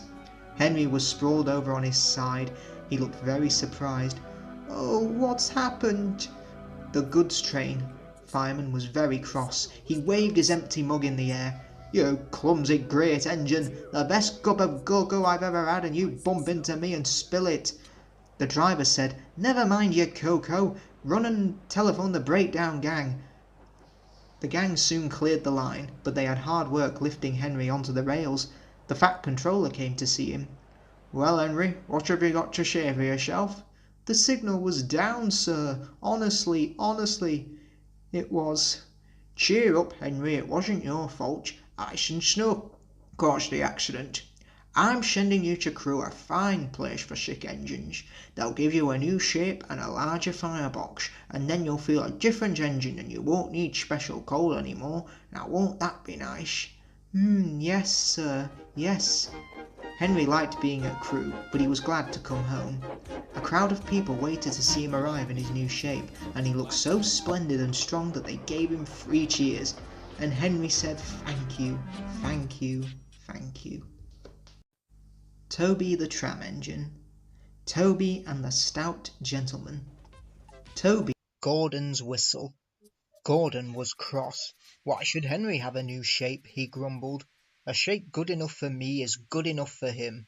He goes gallivanting off to Crewe, leaving us to do his work. It's disgraceful. And there's another thing, Henry whistles too much. No respectable engine ever whistles loudly at stations. It isn't wrong," said Gordon, "but we just don't do it." Poor Henry didn't feel happy any more. "Never mind," whispered Percy. "I'm glad you're home again. I like your whistling." "Goodbye, Henry," called Gordon next morning as he left the shed. "We are glad to have you with us again, but be sure and remember what I said about whistling." Later on, Henry took a slow train and presently stopped at Edward's station. "Hello, Henry," said Edward. "You look splendid." "I was pleased to hear your happy whistle yesterday." "Thank you, Edward," smiled Henry. "Shh! Can you hear something?" Edward listened. Far away, but getting louder and louder, was the sound of an engine's whistle. "It sounds like Gordon," said Edward, "and it ought to be Gordon. But Gordon never whistles like that." It was Gordon. He came rushing down the hill at a tremendous rate. He didn't look at Henry, and he didn't look at Edward. He was purple in the boiler, and whistling fit to burst. He screamed straight through the station and disappeared. "Well," said Edward, looking at Henry. "It isn't wrong," chuckled Henry, "but we just don't do it," and he told Edward what Gordon had said. Meanwhile, Gordon screeched along the line. People came out of their houses. Air raid sirens started. 5 fire brigades got ready to go out. Horses upset their carts, and old ladies dropped their parcels. At the big station, the noise was awful. Porters and passengers held their ears. The fat controller held his ears too. He gave a lot of orders, but no one could hear them, and Gordon went on whistling. At last he clambered into Gordon's cab. "Take him away," he bellowed, "and stop that noise." Still whistling, Gordon puffed sadly away. He whistled as he crossed the points. He whistled on the siding. He was still whistling as the last deafened passenger left the station. Then 2 fitters climbed up and knocked his whistle valve into place, and there was silence. Gordon slunk into the shed. He was glad it was empty. The others came in later. "It isn't wrong," murmured Henry, to no one in particular, "but we just don't do it." No one mentioned whistles. Percy and the trousers. On cold mornings Percy often saw workmen wearing scarves. "My funnel's cold, my funnel's cold," he would puff. "I want a scarf, I want a scarf." "Rubbish, Percy," said Henry one day. "Engines don't wear scarves." "Engines with proper funnels do," said Percy in his cheeky way. "You've only got a small one." Henry snorted. He was proud of his short, neat funnel. Just then a train came in, and Percy, still puffing, "I want a scarf, I want a scarf," went to take the coaches to their siding. His driver always shut off steam just outside the station, and Percy would try to surprise the coaches by coming in as quietly as he could. 2 porters were taking some luggage across the line. They had a big load and were walking backwards to see that none fell off the trolley. Percy arrived so quietly that the porters didn't hear him till the trolley was on the line. The porters jumped clear. The trolley disappeared with a crunch. Boxes and bags burst in all directions. "Oh!" groaned Percy and stopped. Sticky streams of red and yellow jam trickled down his face. A top hat hung on his lamp iron. Clothes, hats, boots, shoes, skirts and blouses stuck to his front. A pair of striped trousers coiled lovingly around his funnel. They were grey no longer. Angry passengers looked at their broken trunks. The fat controller seized the top hat. "Mine," he said crossly. "Percy," he shouted, "look at this." "Yes, sir, I am, sir," a muffled voice replied. "My best trousers, too." "Yes, sir, please, sir," said Percy nervously. "I am very cross," said the fat controller. "We must pay the passengers for their spoilt clothes. My hat is dented, and my trousers are ruined, all because you will come into the station as if you were playing Grandma's footsteps with the coaches." The driver unwound the trousers. The fat controller waved them away. "Percy wanted a scarf. He shall have my trousers for a scarf. They will keep him warm." Percy wore them back to the yard. He doesn't like scarves now. Henry's sneeze. One lovely Saturday morning, Henry was puffing along. The sun shone, the fields were green, the birds sang. Henry had plenty of steam in his boiler, and he was feeling happy. "I feel so well, I feel so well," he sang. "Trickety-trot, trickety-trot," hummed his coaches. Henry saw some boys on a bridge. "Peep, peep, hello," he whistled cheerfully. "Peep, peep," he called the next moment. "Oh, oh!" For the boys didn't wave and take his number. They dropped stones on him instead. They were silly, stupid boys who thought it would be fun to drop stones down his funnel. Some of the stones hit Henry's boiler and spoilt his paint. One hit the fireman on the head as he was shoveling coal, and others broke the carriage windows. It's a shame, hissed Henry. "They've broken our glass, they've broken our glass," sobbed the coaches. The driver opened the first aid box, bandaged the fireman's head, and planned what he was going to do. They stopped the train, and the guard asked if any passengers were hurt. No one was hurt, but everyone was cross. They saw the fireman's bumped head and told him what to do for it, and they looked at Henry's paint. "Call the police!" they shouted angrily. "No," said the driver, "leave it to Henry and me. We'll teach those lads a lesson." "What will you do?" they asked. "Can you keep a secret?" "Yes, yes," they all said. "Well then," said the driver, "Henry is going to sneeze at them." "What?" cried all the passengers. The driver laughed. "Henry draws air in through his fire and puffs it out with smoke and steam. When he puffs hard, the air blows ashes from his fire into his smoke box, and these ashes sometimes prevent him puffing properly. When your nose is blocked, you sometimes sneeze. If Henry's smoke box is blocked, I can make air and steam blow the ashes out through his funnel. We will do it at the bridge and startle those boys." Henry puffed on to the terminus where he had a rest. Then he took the train back. Lots of people were waiting at the station just before the bridge. They wanted to see what would happen. "Henry has plenty of ashes," said the driver. "Please keep all windows shut till we have passed the bridge. Henry is excited as we are, aren't you, old fellow?" And he patted Henry's boiler. Henry didn't answer. He was feeling stuffed up, but he winked at his driver. The guard's flag waved, his whistle blew, and they were off. Soon in the distance they saw the bridge.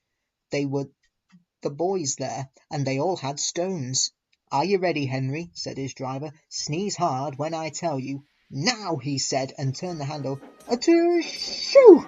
Smoke and steam and ashes spouted from his funnel. They went all over the bridge and all over the boys, who ran away as black as soot. "Well done, Henry," laughed his driver. "They won't drop stones on engines again. Your coat is all black, but we'll rub you down and paint your scratches, and you'll be as good as new tomorrow." Henry has never sneezed again under a bridge. The Fat Controller doesn't like it. His smoke box is always cleaned in the yard while he is resting. He has now gone under more bridges than he can count. But from that day to this, there have been no more boys with stones. He is a tram engine. He is short and sturdy, he has cow catchers and side plates, and he doesn't look like a steam engine at all. He takes trucks from farms and factories to the main line, and the big engines take them to London. And elsewhere his tram line runs along roads and through fields and villages. Toby rings his bell cheerfully to everyone he meets. He has a coach called Henrietta, who has seen better days. She complains because she has few passengers. Toby is attached to Henrietta and always takes her with him. As he says, "Well, you never know, she might come in useful one day." But Henrietta is never very happy. "It's not fair at all. Just look at all those buses full of passengers and I've not known. I remember the day when I used to be full of passengers, and have 9 tracks following behind me, but now there are only 3 or 4. Yes, it was sad, because now the farms and factories send their goods mostly by lorry. Toby is always careful on the road. The cars, buses and lorries often have accidents. Toby hasn't had an accident for years, but the buses are crowded and Henrietta is empty. It puzzles Toby. I can't understand it. People came to see Toby, and they come by the bus and stare at him and laugh and say, "Oh, isn't he great? Oh yes." They make Toby cross. One day a car stopped close by and a little boy jumped out and called to his sister, come on Bridget, come on," and together they ran across to Toby. 2 ladies and a stout gentleman followed. The gentleman looked important, but nice. The children ran back. "Oh, come on, grandfather, do look at this engine," and seizing his hands they almost dragged him along. The stout gentleman said, Well, that's a tram engine, Stephen, a tram engine." "Oh, may we go in it, grandfather, please? Oh, may we go in it, please?" "Oh, very well, all right." And the stout gentleman and his family went for a ride to the junction. There they waited for Toby to take them back to their car, and the stout gentleman said to Toby, "By the way, what is your name?" "Oh, Toby, sir." "Oh, Toby, is it? Well, thank you very much for a very nice ride." "Thank you, sir. Thank you very much indeed, sir." And Toby said to himself, "Now this gentleman is a gentleman who knows how to speak to engines." The children came every day for a fortnight. Sometimes they rode with the guard, sometimes in empty trucks, and on the last day of all the driver invited them into his cab. All were sorry when they had to go away. Stephen and Bridget said, "Thank you very much indeed" to Toby, his driver, his fireman and the guard. The stout gentleman gave them all presents, and Toby said, "Oh, thank you very much indeed." "Yes, sir, don't forget, come again soon." "Oh, we will, goodbye," and they waved until Toby was out of sight. The months passed. Toby had very few trucks and fewer passengers, and Toby's driver said to him, "Well, this is our last day, Toby. The manager says we must close tomorrow." And Toby puffed very sadly to his shed. Oh dear," and he went off unhappily to sleep. Next morning the shed doors were flung open, and Toby woke with a start to see his fireman dancing a jig outside. The driver was very excited and waving a piece of paper. "Wake up, Toby, my boy, wake up and listen to this. It's a letter from the stout gentleman." Toby listened, but I mustn't tell you any more, or I will spoil the next story. Thomas in trouble. There is a line to a quarry at the end of Thomas's branch. It goes for some distance along the road. Thomas was always very careful here, in case anyone was coming. "Peep, peep," he whistled. Then the people got out of the way, and he puffed slowly along with his trucks rumbling behind him. Early one morning there was no one on the road, but a large policeman was sitting on the grass close to the line. He was shaking a stone from his boot. Thomas liked policemen. He'd been a great friend of the constable who used to live in the village, but he had just retired. Thomas expected that the new constable would be friendly too. "Peep, peep," he whistled, "good morning." The policeman jumped and dropped his boot. He scrambled up and hopped round on one leg till he was facing Thomas. Thomas was sorry to see that he didn't look friendly at all. He was red in the face and very cross. The policeman wobbled about, trying to keep his balance. "Disgraceful," he spluttered. "I didn't sleep a wink last night. It was so quiet, and now engines come whistling suddenly behind me. My first day in the country too." He picked up his boot and hopped over to Thomas. "I'm sorry, sir," said Thomas. "I only said good morning." The policeman grunted, and leaning against Thomas's buffer, he put his boot on. He drew himself up and pointed to Thomas. "Where's your cow-catcher?" he asked accusingly. "But I don't catch cows, sir." "Don't be funny," snapped the policeman.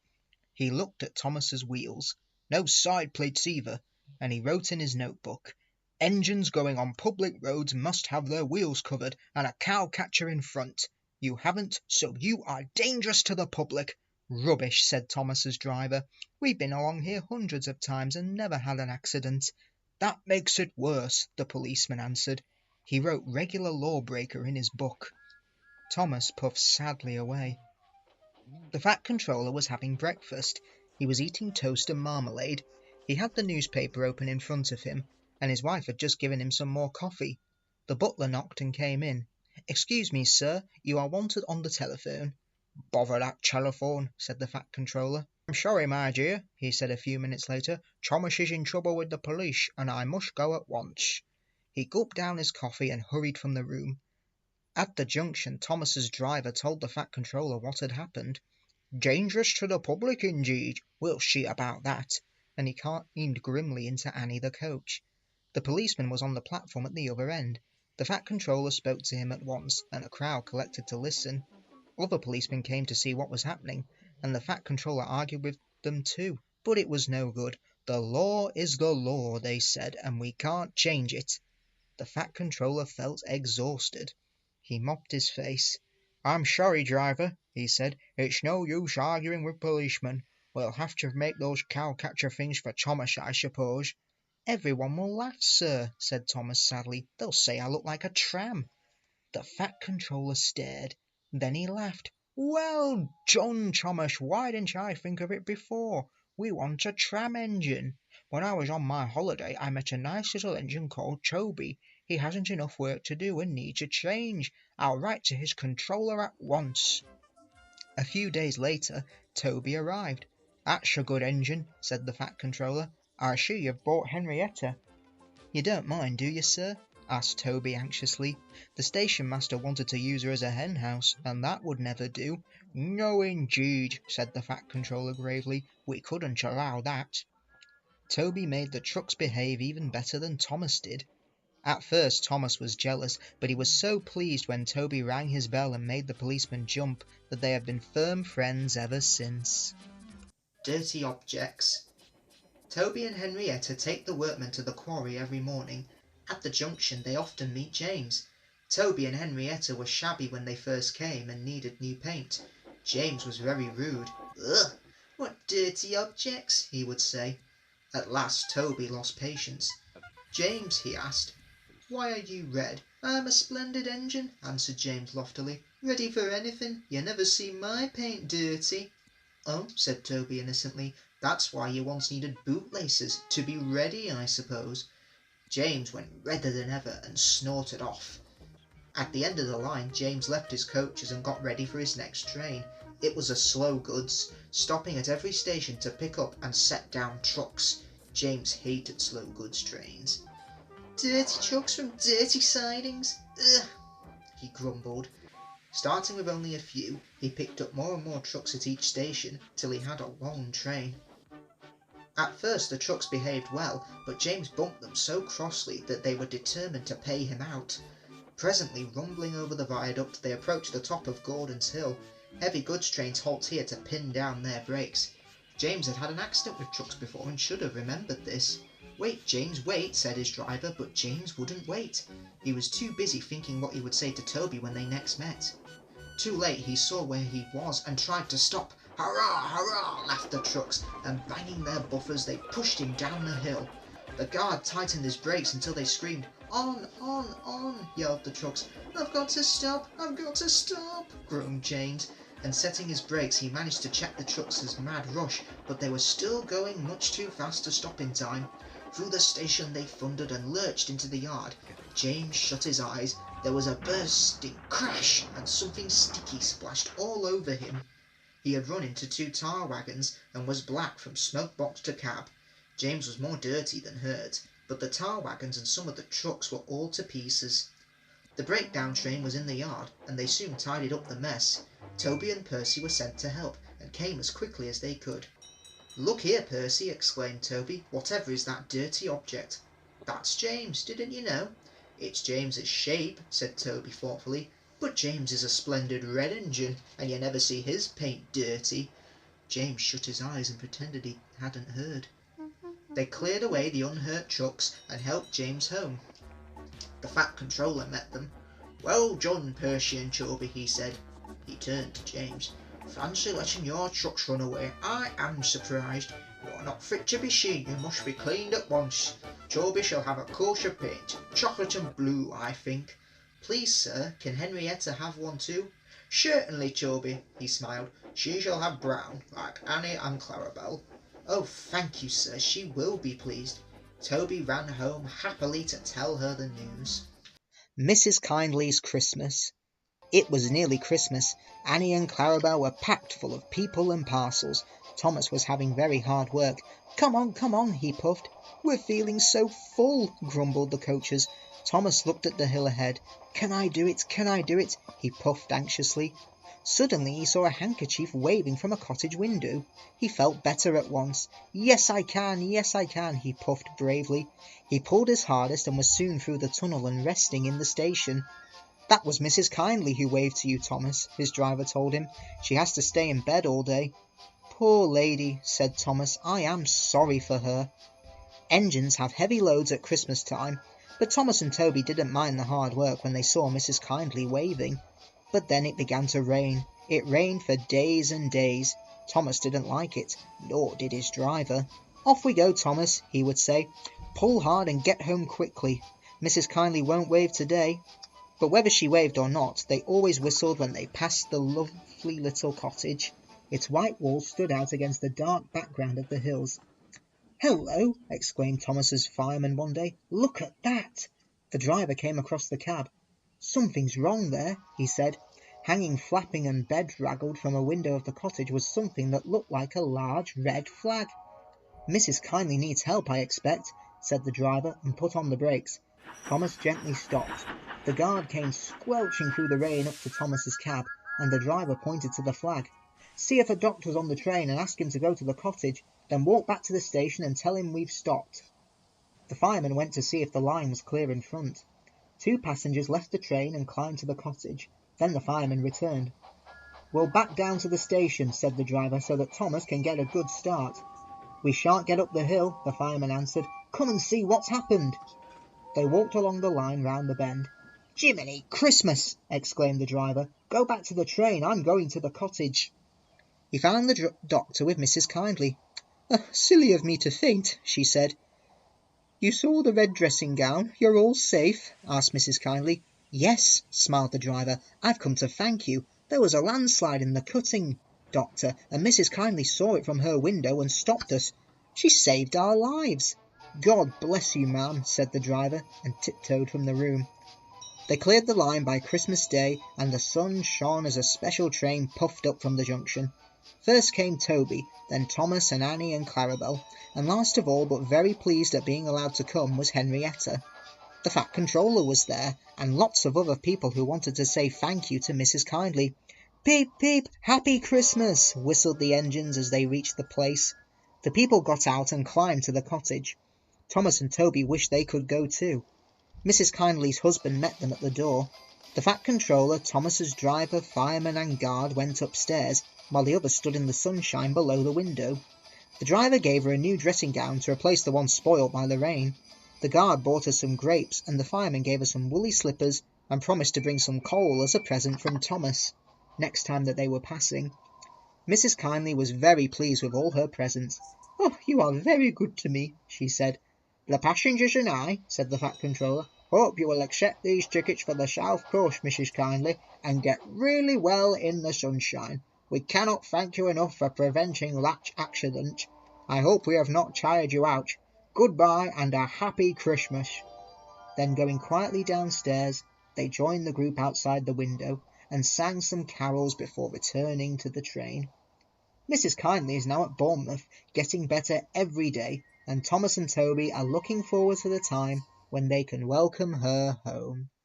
Gordon the Big Engine. Off the rails. Gordon was resting in a siding. "Peep, peep, peep, peep! Hello, fat face!" whistled Henry. "What cheek!" spluttered Gordon. "That Henry is too big for his wheels. Fancy speaking to me like that! Me," he went on, letting off steam. "Me, who has never had an accident." "Aren't jammed whistles and burst safety valves accidents?" asked Percy innocently. "No, indeed," said Gordon huffily. "High spirits might happen to any engine. But to come off the rails, well, I ask you, is it right? Is it decent?" A few days later, it was Henry's turn to take the express. Gordon watched him getting ready. "Be careful, Henry," he said. "You're not pulling the flying kipper now. Mind you keep on the rails today." Henry snorted away. Gordon yawned and went to sleep. But he didn't sleep long. "Wake up, Gordon," said his driver. "A special train's coming and we're to pull it." Gordon opened his eyes. "Is it coaches or trucks?" "Trucks," said his driver. "Trucks," said Gordon crossly. "Pah!" They lit Gordon's fire and oiled him ready for the run. The fire was sulky and wouldn't burn, but they couldn't wait, so Edward pushed him to the turntable to get him facing the right way. I won't go, grumbled Gordon. Don't be silly, puffed Edward.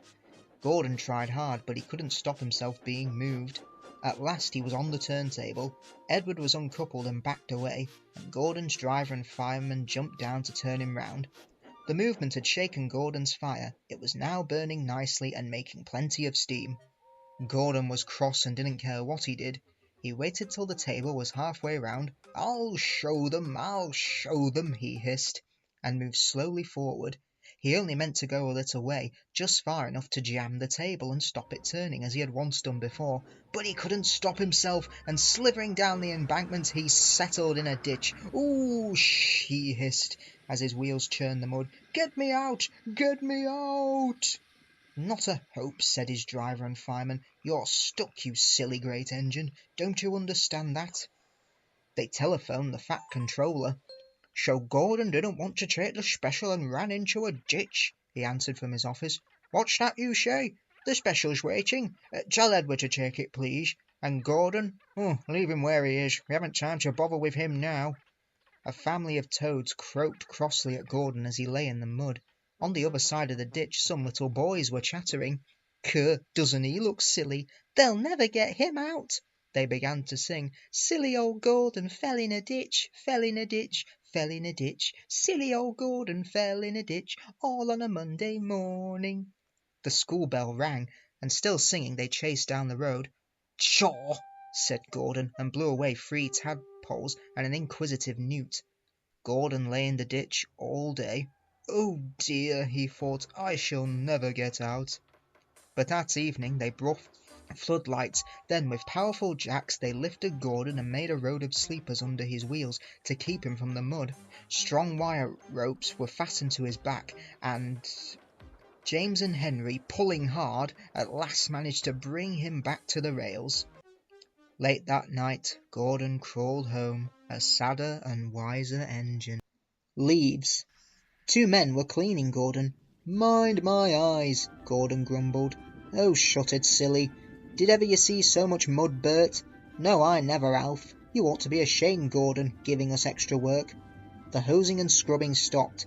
Gordon opened one eye, but shut it quickly. "Wake up, Gordon," said the Fat Controller sternly, "and listen to me.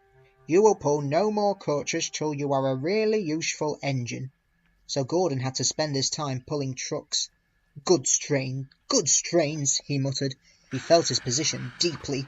"That's for you, and you, and you," Gordon said crossly. "Oh, oh, oh, oh," screamed the trucks as he shunted them about the yard. "Trucks will be trucks," said James, watching him. "They won't with me," snorted Gordon. "I'll teach them. Go on!" And another truck scurried away.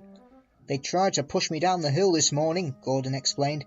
"It's slippery there. You'll probably need some help." "I don't need help on hills," said James huffily. Gordon laughed and got ready for his next train.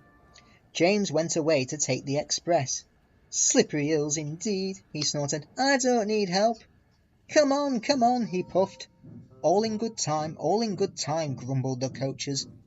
The train was soon running nicely, but a distant signal checked them close to Gordon's Hill. Gordon's Hill used to be bleak and bare. Strong winds from the sea had made it hard to climb. Trees were planted to give shelter, and in summer the trains run through a leafy avenue. Now autumn had come and dead leaves fell. The wind usually puffed them away, but today rain made them heavy, and they did not move. The home signal showed clear, and James began to go faster. He started to climb the hill. I'll do it, he puffed confidently. Halfway up, he was not so sure. I must do it, he panted desperately. But try as he would, his wheels slipped on the leaves, and he couldn't pull the train at all. What's the matter, he gasped. Steady, old boy, steady, soothed his driver. His fireman put sand on the rails to help him grip, but James's wheels spun so fast that they only ground the sand and leaves to slippery mud, making things worse than before. The train slowly stopped, then "Help, help, help," whistled James, for though his wheels were turning forwards, the heavy coaches pulled him backwards, and the whole train started slipping down the hill. His driver shut off steam, carefully put on the brakes, and skillfully stopped the train. "Whew!" He sat down and mopped his face. "I've never known that happen before." "I have," said the fireman, "in Bingham Tunnel's southern region." The guard poked his head in the cab. "Now what?" he asked. "Back to the station," said the fireman, taking charge, "and send for a banker." So the guard warned the signalman, and they brought the train safely down. But Gordon, who had followed with a goods train, saw what had happened. Gordon left his trucks and crossed over to James. "I thought you could climb hills," he chuckled. James didn't answer. He had no steam left. "Ah, well, we live and learn," said Gordon. "We live and learn. Never mind, little James," he went on kindly. "I'm going to push behind. Whistle when you're ready." James waited till he had plenty of steam, then "Beep, beep," he called. "Hop, hop." "Pull hard," puffed Gordon. "We'll do it," puffed James. "Pull hard, we'll do it." The engines puffed together. Clouds of smoke and steam towered from the snorting engines as they struggled up the hill. "We can do it," puffed James. "We will do it," puffed Gordon. The greasy rails sometimes made Gordon's wheels slip, but he never gave up, and presently they reached the top. We've done it, they puffed. Gordon stopped. "Boop, boop," he whistled. "Goodbye." "Peep, peep, thank you, goodbye," answered James. Gordon watched the coaches wistfully till they were out of sight, then slowly he trundled back to his waiting trucks. Down the mine. One day Thomas was at the junction when Gordon shuffled in with some trucks.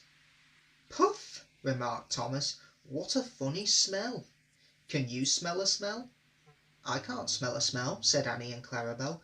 "A funny musty sort of smell," said Thomas. "No one noticed it till you did," grunted Gordon. "It must be yours." "Annie, Clarabel, do you know what I think it is?" whispered Thomas loudly. "It's ditch water." Gordon snorted, but before he could answer, Thomas puffed quickly away. Annie and Clarabel could hardly believe their ears. "He's dreadfully rude. I feel quite ashamed. I feel quite ashamed. He's dreadfully rude," they twittered to each other. "You mustn't be rude. You make us ashamed," they kept telling Thomas. But Thomas didn't care a bit. That was funny, he chuckled. He felt very pleased with himself. Annie and Clarabel were deeply shocked. They had a great respect for Gordon, the big engine. Thomas left the coaches at a station and went off to a mine for some trucks. Long ago, miners digging for lead had made tunnels under the ground. Though strong enough to hold up trucks, their roofs could not bear the weight of engines. A large notice said, "Danger! Engines must not pass this board." Thomas had often been warned, but he didn't care. Silly old board, he thought. He had often tried to pass it, but had never succeeded. This morning he laughed as he puffed along. He had made a plan. He had to push empty trucks into one siding and pull out full ones from another. His driver stopped him, and the fireman went to turn the point. "Come on," waved the fireman, and they started. The driver leaned out of the cab to see where they were going. "Now," said Thomas to himself, and bumping the trucks fiercely, he jerked his driver off the footplate. "Hurrah!" laughed Thomas, and he followed the trucks into the siding. "Stupid old board," said Thomas as he passed it. "There's no danger, there's no danger." His driver, unhurt, jumped up. "Look out!" he shouted. The fireman clambered into the cab. Thomas squealed crossly as his brakes were applied. "It's quite safe," he hissed. "Come back!" yelled the driver. But before they could move there was rumbling, and the rails quivered. The fireman jumped clear. As he did so, the ballast slipped away and the rails sagged and broke. "Fire and smoke," said Thomas. "I'm sunk." And he was. Thomas could just see out of the hole, but he couldn't move. "Oh dear," he said, "I am a silly engine." "And you're very naughty one too," said a voice behind him. "I assure you." "Please get me out. I won't be naughty again." "I'm not sure," replied the Fat Controller. "We can't lift you out of the crane. The ground's not firm enough." Let me see. I wonder if Gordon could pull you out." "Yes, sir," said Thomas nervously, but he didn't want to meet Gordon just yet. "Down a mine, is he? Oh, laughed Gordon. "What a joke, what a joke." He chortled, puffing to the rescue. "Up, little Thomas," he whistled. "We'll have you out in a couple of puffs." Strong cables were fastened between the two engines. "Are you ready?" "Heave!" called the Fat Controller. But they didn't pull Thomas out in 2 puffs. Gordon was panting hard and nearly purple before he had dragged Thomas out of the hold and safely past the board. "I'm sorry I was cheeky," said Thomas. "That's all right, Thomas. You made me laugh. I like that. I'm in disgrace," Gordon went on pathetically. "I feel very low."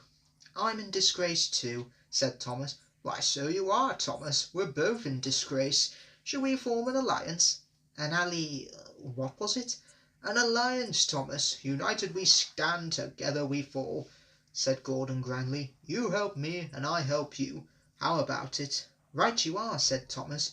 "Good, that's settled," rumbled Gordon. And buffer to buffer the Allies puffed home.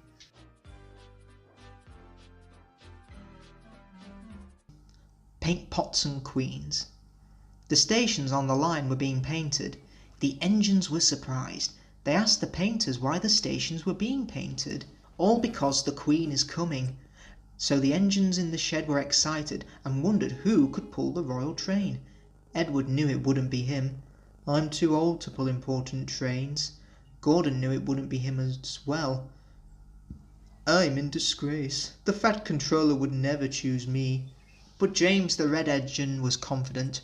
"Well, he'll choose me, of course. There's no doubt about it. No doubt about it." But Henry couldn't agree. "Choose you? Choose you? Huh, you can't climb hills." He will ask me to pull it, and I'll have a new coat of paint. You wait and see."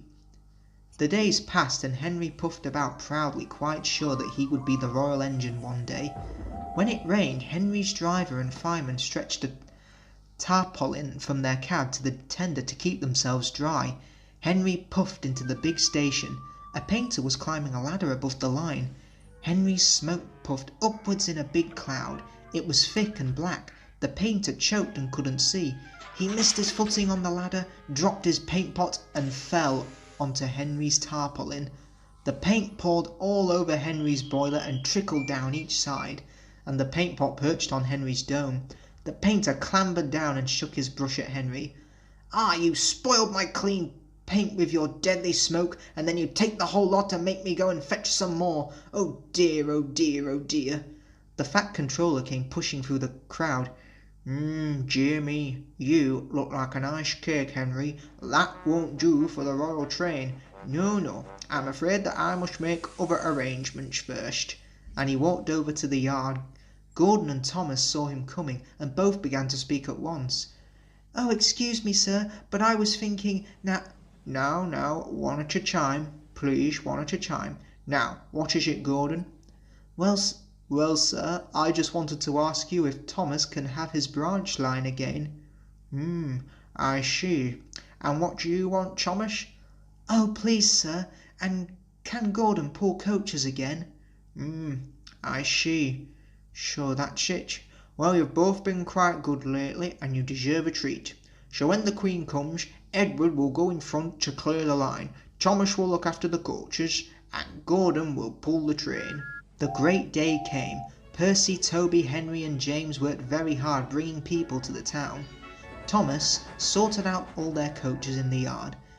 They're coming! They're coming! Edward steamed in looking smart with flags and bright paint. 2 minutes passed, then 5, then 7, and then 10, and then everyone knew that whistle, and a mighty cheer went up as the Queen's train collided into the station. Gordon was spotless, and his brass shone like Edward. He was decorated with flags, but on his buffer beam he proudly carried the royal arms. The Queen was met by the fat controller, and before doing anything else she thanked him for the splendid run. The fat controller bowed and said, "Not at all, your majesty, thank you." And then the Queen said to the fat controller, We have read a great deal about your engines. May we see them, please?" So he led the way to where all the engines were waiting. Toby and Percy said, "They're coming, they're coming." Henry and James said, "Shh," but Toby and Percy were too excited to care. The fat controller told the Queen their names, and she talked to each engine. Then as she turned to go, Percy bubbled over, "Oh, I think 3 cheers for the Queen! Hip, hip, hooray!" The fat controller held his ears, but the Queen smiling waved to the engines till she passed the gates. Next day the Queen spoke specially to Thomas, who fetched her coaches, then to Edward, and finally to Gordon, who took her away. And no engines ever felt prouder than Thomas and Edward and Gordon the big engine. Edward the blue engine. Cows. Edward was getting old, his bearings were worn, and he clanked as he puffed along. He was taking 20 empty cattle trucks to the market town. The sun shone, the birds sang. Some cows were grazing in a field by the line. Come on, puffed Edward. Oh, oh, oh, oh, screamed the trucks. Edward puffed and clanked. The trucks rattled and screamed. The cows were not used to trains. The noise and smoke disturbed them. They switched up their tails and ran. They galloped across the field, broke through the fence and charged the train between the 13th and 14th truck.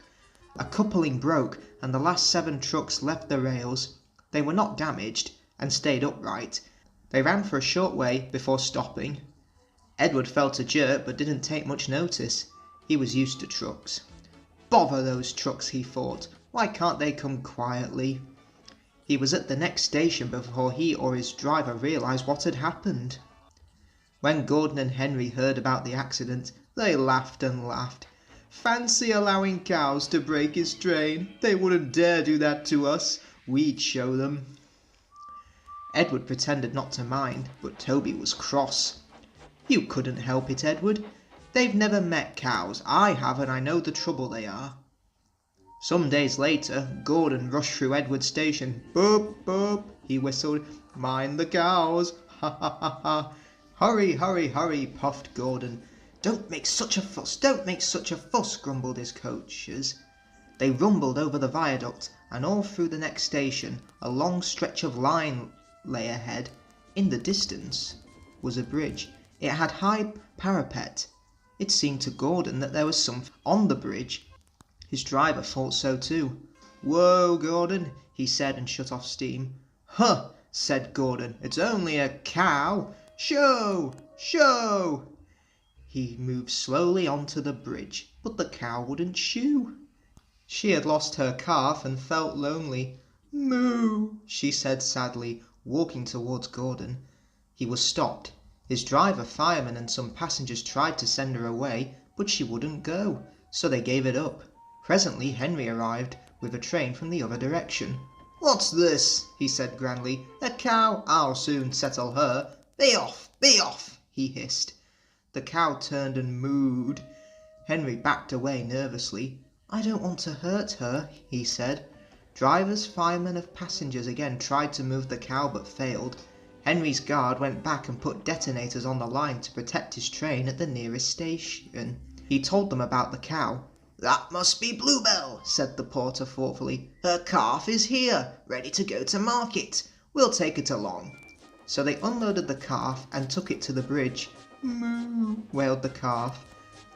Moo, bellowed Bluebell. She nuzzled her calf happily, and the porter led them away. The two trains started. Not a word. Keep it dark, whispered Gordon and Henry to each other as they passed, but the story soon spread. Well, well, well, chuckled Edward. Two big engines afraid of a cow?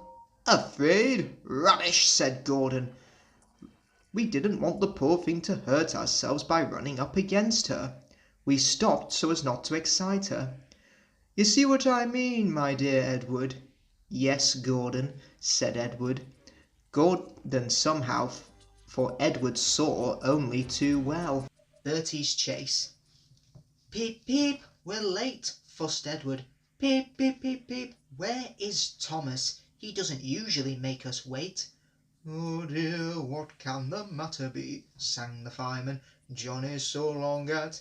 Never you mind about Johnny, laughed the driver. Just you climb on the cab and look for Thomas. Can you see him? No. The guard looked at his watch. 10 minutes late, he said to the driver. We can't wait here all day. Look again, Sid, said the driver, just in case. The fireman got to his feet. Can you see him? No, he answered. There's Bertie Buss in a tearing hurry. No need to bother with him, though. Likely he's on a coach tour or something. He clambered down. Right away, Charlie, said the guard, and Edward puffed off. Doot, doot, doot, stop, stop, wailed Bertie, roaring into the yard, but it was no good. Edward's last coach had disappeared into the tunnel. Bother, said Bertie. Bother Thomas's fireman not coming to work today. Oh, why did I promise to help the passengers catch the train? That will do, Bertie, said his driver. A promise is a promise, and we must keep it. I'll catch Edward or bust, said Bertie grimly, as he raced along the road. Oh, my gears and axles, he groaned, toiling up the hill. I'll never be the same bus again. Doot, doot, doot, doot, I see him, hooray, hooray, he cheered, as he reached the top of the hill. He's reached the station. Bertie groaned the next minute. No, he's stopped by a signal. Hooray, hooray, and he tore down the hill, his brakes squealing at the corners. His passengers bounced like balls in a bucket. Well done, Bertie, they shouted. Go it, go it. Hens and dogs scattered in all directions as he raced through the village. Wait, wait, he tooted, skidding into the yard. He was just in time to see the signal drop, the guard wave his flag, and Edward puff off out of the station.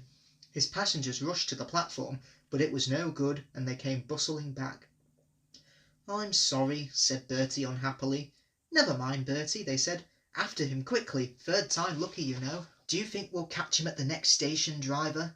There's a good chance, he answered. Our road keeps close to the line, and we can climb hills better than Edward. He thought for a minute. I'll just make sure. He then spoke to the station master. while the passengers waited impatiently in the bus. "This hill is too steep, this hill is too steep," grumbled the coaches as Edward snorted in front. They reached the top at last and ran smoothly into the station. "Peep, peep," whistled Edward. "Get in quickly, please." The porters and people hurried, and Edward impatiently waited to start. "Peep," whistled the guard, and Edward's driver looked back. But the flag didn't wave. There was a distant toot toot, and the station master running across snatched the green flag out of the guard's hand. Then everything seemed to happen at once.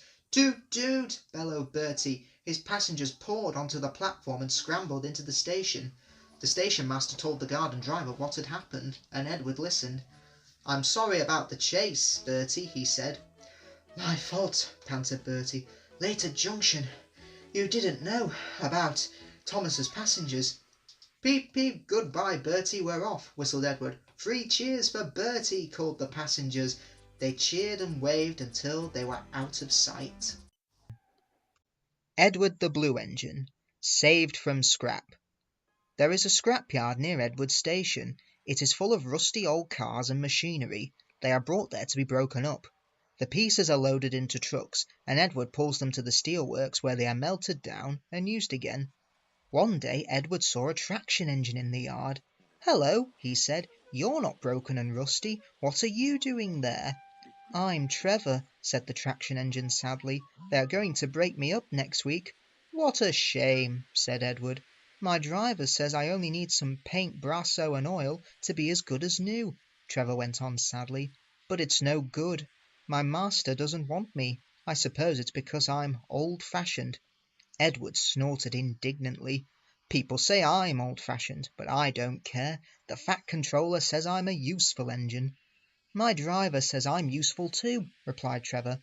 "I sometimes feel ill, but I don't like giving up like those tractors. I struggle on and finish the job. I've never broken down in my life," he ended proudly. "What work did you do?" asked Edward kindly. "My master would send us from farm to farm. We threshed the corn, hauled logs, sawed timber, and did lots of other work.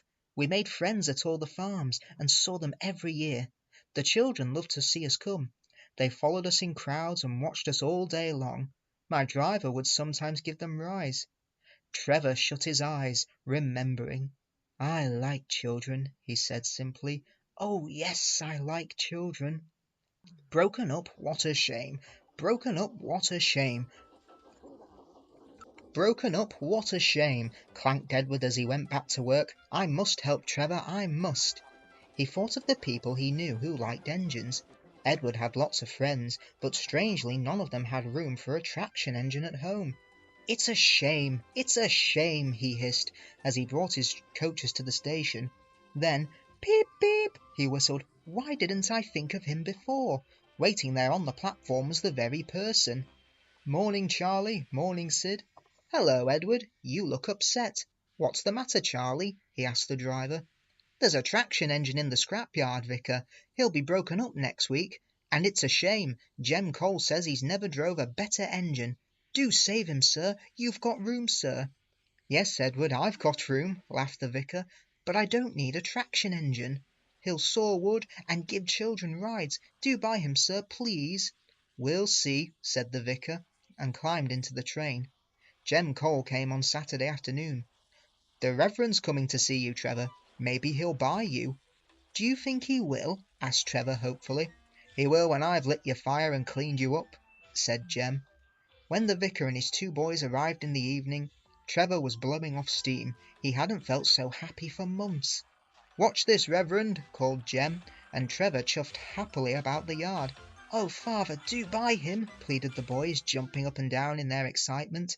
"Now I'll try," and the victor climbed up beside Jem. "Show your paces, Trevor," he said, and drove him about the yard. Then he went into the office and came out smiling. "I've got him cheap, Jem, cheap." "D'ye hear that, Trevor?" cried Jem. "The Reverend saved you, and you'll live at the vicarage now." "Peep, peep," whistled Trevor happily. "Will you drive him home for me, Jem, and take these scallywags with you? They won't want to come in the car when there's a traction engine to ride on." Trevor's home in the vicarage orchard is close to the railway, and he sees Edward every day. His paint is spotless, and his brass shines like gold. He saws firewood in winter, and Jem sometimes borrows him when a tractor fails. Trevor likes doing his old jobs, but his happiest day is the church fete. Then, with a long wooden seat bolted to his bunker, he chuffers round the orchard giving rides to children. Long afterwards you will see him shut his eyes, remembering. I like children, he whispered happily. Old Iron. One day James had to wait at Edward's station till Edward and his train came in. This made him cross. Late again, he shouted. Edward only laughed, and James fumed away. Edward is impossible, he grumbled to the others. He clanks about like a lot of old iron, and he's so slow he makes us wait. Thomas and Percy were indignant. Old iron, they snorted. Slow? Why, Edward could beat you in a race any day. Really, said James huffily, I should like to see him do it. One day James's driver did not feel well when he came to work. I'll manage, he said, but when they reached the top of Gordon's Hill, he could hardly stand up. The fireman drove the train to the next station. He spoke to the signalman, put the trucks in a siding, and uncoupled James ready for shunting. Then he helped the driver over to the station and asked them to look after him and find a relief. Suddenly the signalman shouted, and the fireman turned round and saw James puffing away. He ran hard, but he couldn't catch James, and soon came back to the signal box. The signalman was busy. All traffic halted, he announced at last. Up and down main lines are clear for 30 miles, and the inspector's coming. The fireman mopped his face. What happened? He asked. 2 boys were on the footplate. They tumbled off when James started. I shouted at them, and they ran like rabbits. Just let me catch them, said the fireman grimly. I'll teach them to meddle with my engine. Both men jumped as the telephone rang. Yes, answered the signalman. He's here. Right. I'll tell him. The inspector's coming at once in Edward. He wants a shunter's pole and a coil of wire rope. What for? Wondered the fireman. Search me, but you'd better get them quickly. The fireman was ready and waiting when Edward arrived. The inspector saw the pole and rope. Good man, he said. Jump in. We'll catch him, puffed Edward, crossing to the upline in pursuit. James was laughing as he left the yard. What a lark, he chuckled to himself. Presently he missed his driver's hand on the regulator, and then he realised there was no one in his cab. What shall I do? He wailed. I can't stop. Help, help. We're coming. Edward was panting up behind with every ounce of steam he had. With a great effort, he caught up and crept alongside, slowly gaining till his smoke box was level with James's buffer beam. Steady, Edward! The inspector stood on Edward's front, and holding a noose of rope in the crook of the shunter's pole, he was trying to slip it over James's buffer. The engine swayed and lurched. He tried again and again. More than once he nearly fell, but just saved himself. At last! Got him! He shouted. He pulled the noose tight and came back to the cab safely. Gently braking so as not to snap the rope, Edward's driver checked the engine's speed, and James's fireman scrambled across and took control. The engines puffed back side by side. So the old iron caught you after all, chuckled Edward. I'm sorry, whispered James. Thank you for saving me. That's all right. You were splendid, Edward. The Fat Controller was waiting, and thanked the men warmly. A fine piece of work, he said. James, you can rest and then take your train. I'm proud of you, Edward. You shall go to the works and have your warm parch mended. Oh, thank you, sir, said Edward happily. It'll be lovely not to clank. The 2 naughty boys were soon caught by the police, and their fathers walloped them soundly. They were also forbidden to watch trains till they could be trusted. James's driver soon got well in hospital, and is now back at work. James missed him very much, but he missed Edward more. And you'll be glad to know that when Edward came home the other day, James and all the other engines gave him a tremendous welcome. The Fat Controller thinks he will be deaf for weeks. 4 little engines, Skarloey remembers. The Fat Controller had sent Edward to the works to be mended.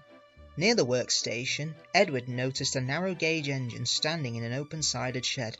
That's Skarloey, he thought. What's he doing here? He remembered Skarloey and his brother Rheneas, because in the old days he had often brought passengers who wanted to travel up to the lake in their little train. As the men at the works could not mend him at once, Edward asked them to put him on a siding close to Skarloey. Skarloey was pleased to see Edward. "The owner's just bought 2 more engines," he said. "He told me I was a very old engine and deserved a good rest. He gave me this shed so that I could see everything and not be lonely. But I am lonely all the same," he continued sadly. "I miss Rheneas very much. Yesterday one of the new engines pushed him on a truck, and now he's gone to be mended. I wish I could be mended too, and pull coaches again." "Have your coaches got names?" asked Edward.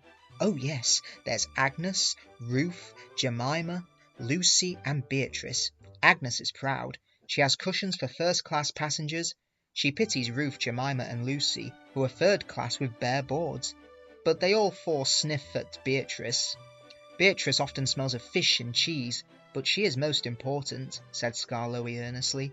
"She has a little window through which the guard sells tickets. I sometimes leave the others behind, but I always take Beatrice. You must have tickets and a guard, you know." "Of course," said Edward gravely. "Rheneas and I," continued Skarloey, "we used to take turns at pulling the trains. We know everybody and everybody knows us. We whistle to the people in the fields, at level crossings and in lonely cottages and farms, and the people always wave to us. We love passing the school playgrounds at break time, for then the children will always run over to the fence to watch us go by. The passengers always wave because they think the children are waving to them. But we engines know better, of course," said Skarloey importantly. "Yes, we do indeed," agreed Edward. "We take your tourists to the lake and then get ready to pull the train back. We enjoy the morning journey home because then our friends from the villages come down to do their shopping. We whistle before every station, 'Peep, peep, look out,' and the people are there ready. 'Where's Mrs. Last?' asked the guard. 'She's coming.' 'Peep, peep,' we whistle, and Mrs. Last comes running onto the platform. 'We'll leave you behind one of these days, missus,' laughs our driver, but we know we never will. We stop elsewhere too, at farm crossings and stiles, where paths lead to lonely houses. Rheneas and I know all the places very well indeed, and our driver used to say that we would stop even if we didn't put on the brakes. Sometimes on market day, Ruth, Jemima and Lucy were so full of people that the guard would allow third-class passengers to travel in Agnes.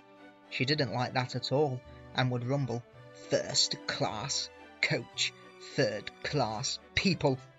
That made me cross. 'Shut up,' I'd say, 'or I'll bump you.' That soon stopped her rudeness to my friends. Just then some workmen came. 'We're going to mend you now, Edward,' they said. 'Come along.' 'Goodbye, Skarloey.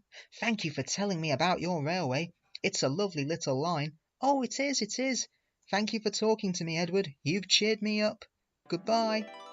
Skarloey watched Edward being taken to the works, then, shutting his eyes, he dozed in the warm afternoon sun.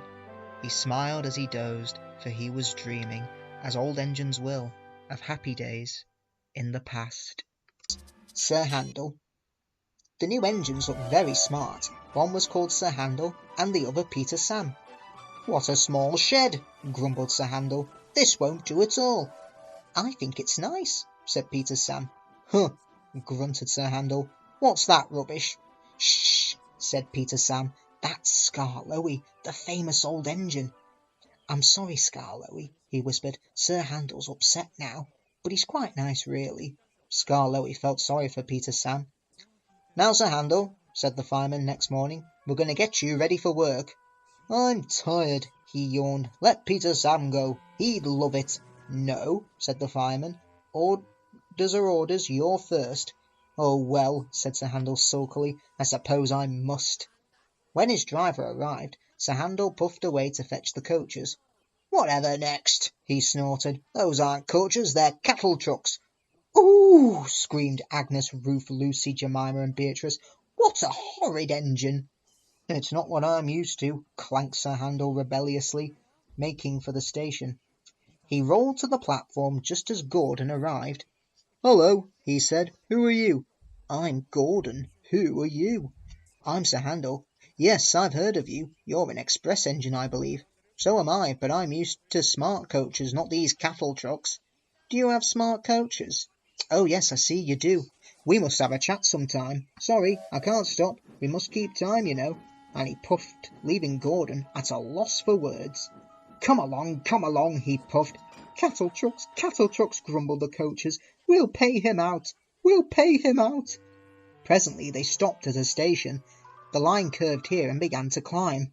It was not very steep, but the day was misty, and the rails were slippery. Hold back, whispered Agnes to Ruth. Hold back, whispered Ruth to Jemima. Hold back, whispered Jemima to Lucy. Hold back, whispered Lucy to Beatrice, and they giggled as Sir Handel started and their couplings tightened. Come on, he puffed, as his wheels slipped on the greasy rails. Come on. His wheels were spinning, but the coachers pulled him back, and the train stopped on the hill beyond the station. I can't do it, he grumbled. I'm used to sensible, smart coaches, not these bumpy cattle trucks. The guard gave up. I think the coaches are up to something, he told the driver. So they decided to bring the train down again to a level piece of line, to give Sir Handel a good start. The guard helped the fireman put sand on the rails, and Sir Handel made a tremendous effort. The coachers tried hard to drag him back, but he puffed and pulled so hard that they were soon over the top and away on their journey. The Thing Controller was severe with Sir Handel that night. You are a troublesome engine, he said. You are rude, conceited, and much too big for your wheels. Next time I shall punish you severely. Sir Handel was impressed, and behaved well for several days. Then one morning he took the train to the top station. He was cross. It was Peter Sam's turn, but the Fit Controller had made him go instead. We'll leave the coaches, said his driver, and fetch some trucks from the quarry. Trucks, snorted Sir Handel. Trucks? Yes, his driver repeated. Trucks. Sir Handel jerked forward. I won't, he muttered, so there. He lurched, bumped, and stopped. His driver and fireman got out. Told you, said Sir Handel triumphantly. He had pushed the rails apart and settled down between them. They telephoned the Thing Controller. He came up at once with Peter Sam and brought some workmen in a truck. Then he and the fireman took Peter Sam home with the coaches, while the driver and the workmen put Sir Handel back on the rails. Sir Handel did not feel so pleased with himself when he crawled home, and found the Thing Controller waiting for him. You are a very naughty engine, he said sternly. You will stay in the shed till I can trust you to behave. Peter Sam and the refreshment lady. As Sir Handel was shut up, Peter Sam had to run the line. He was excited, and the fireman found him hard to get him ready. Sober up, can't you? He growled. Anybody would think, said Sir Handel rudely, that he wanted to work. All respectable engines do, said Skarloey firmly. I wish I could work myself. Keep calm, Peter Sam. Don't get excited, and you'll do very well. But Peter Sam was in such a state that he couldn't listen. When his driver came, Peter Sam ran along to fetch the coaches. Beep! Come along, girls, he whistled, and although he was so excited he remembered to be careful. That's the way, my dears, gently does it. What did he say? Asked Jemima, who was deaf. He said, come along, girls, and he called us his dears, simpered the other coaches. Really, one does not know what to think. Such a handsome young engine, so nice, well-mannered, and they tittered happily together as they followed Peter Sam. Peter Sam fussed into the station to find Henry already there. This won't do, youngster, said Henry. I can't be kept waiting. If you are late tonight, I'll go off and leave your passengers behind. Pah, said Peter Sam, but secretly he was a little worried. But he couldn't feel worried for long. What fun it all is, he thought. As he ran around his train, he let off steam happily while he waited for the guard to blow his whistle and wave his green flag. Peter Sam puffed happily away, singing a little song. I'm Peter Sam, I'm running this line. I'm Peter Sam, I'm running this line. The people waved as he passed the farms and cottages, and he gave a loud whistle at the school. The children all ran to see him puffing by. Agnes, Ruth, Jemima, Lucy, and Beatrice enjoyed themselves too. He's cocky, but he's nice, truck, truck, but he's nice, truck, truck, but he's nice, chop, chop. They sang as they trundled along. They were growing fond of Peter Sam. Every afternoon they had to wait an hour at the station by the lake. The driver, fireman, and the guard usually brought something from the refreshment lady and went and sat in Beatrice. The refreshment lady always comes home on this train. Time passed slowly today for Peter Sam. At last his driver and fireman came. Beep, beep, hurry up please, he whistled to the passengers. and they came strolling back to the station. Peter Sam was sizzling with impatience. How awful, he thought, if we miss Henry's train. The last passengers arrived. The guard was ready with his flag and whistle. The refreshment lady walked across the platform. Then it happened. The guard says that Peter Sam was too impatient. Peter Sam says he was sure he heard a whistle anyway, and he started. Come quickly, he puffed. Stop, stop, stop, wailed the coaches. You've left her behind, you've left her behind. The guard whistled and waved his red flag. The driver, looking back, saw the refreshment lady shouting and running after the train. Bother, groaned Peter Sam as he stopped. We're sure to miss Henry now. The refreshment lady climbed into Beatrice and they started again. We're sure to be late, tented Peter Sam frantically. His driver had to keep kicking him. Steady, boy, steady. Peter Sam whistled at the stations. Hurry, please hurry, and they reached the big station just as Henry steamed in. Hooray, said Peter Sam, we've caught him after all, and he let off steam with relief. Not bad, youngster, said Henry loftily. The refreshment lady shook her fist at Peter Sam. What do you mean by leaving me behind? She demanded. I'm sorry, refreshment lady, but I was worried about our passengers, and he told her what Henry had said. The refreshment lady laughed. You silly engine, she said. Henry wouldn't dare go. He's got to wait. It's a guaranteed connection. Well, said Peter Sam, well, where's that Henry? But Peter Sam was too late that time, for Henry had chortled away. Old Faithful. Sir Handel stayed shut up for several days, but one market day Peter Sam could not work. He needed repairs. Sir Handel was glad to come out. He tried to be kind, but the coaches didn't trust him. They were awkward and rude. He even sang them little songs, but it was no use. It was most unfortunate. Sir Handel had to check suddenly to avoid running over a sheep. He's bumped us, screamed the coaches. Let's pay him out. The coaches knew that all engines must go carefully at a place near the big station, but they were so cross with Sir Handel that they didn't care what they did. They surged into Sir Handel, making him lurch off the line. Luckily, no one was hurt, but Sir Handel limped sadly to the shed. The Thing Controller inspected the damage. Oh, no more work for you today, he said. Bother those coaches. We must take the village people home and fetch the tourists, all without an engine. What about me, sir? Skarloey, he exclaimed. Can you do it? I'll try, answered the old engine. The coaches stood at the platform. Skarloey advanced on them, hissing crossly. I'm ashamed of you, he scolded. With such behaviour you might have hurt your passengers on market day. We're sorry, Skarloey. We didn't think. We're sorry, Skarloey. We didn't think. It's that Sir Handel. No tales, said Skarloey firmly. I won't have it. And don't you dare try tricks on me now. Of course not, Skarloey, quivered the coaches meekly. Skarloey might be old and have dirty paint, but he was certainly an engine who would stand no nonsense. His friends crowded round and the guard had to shoo them away before they could start.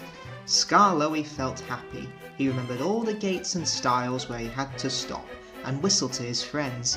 The sun shone, the rails were dry. This is lovely, he thought. But presently they began to climb, and he felt short of steam. Oh, bother my tubes, he panted. Take your time, old boy, soothed his driver.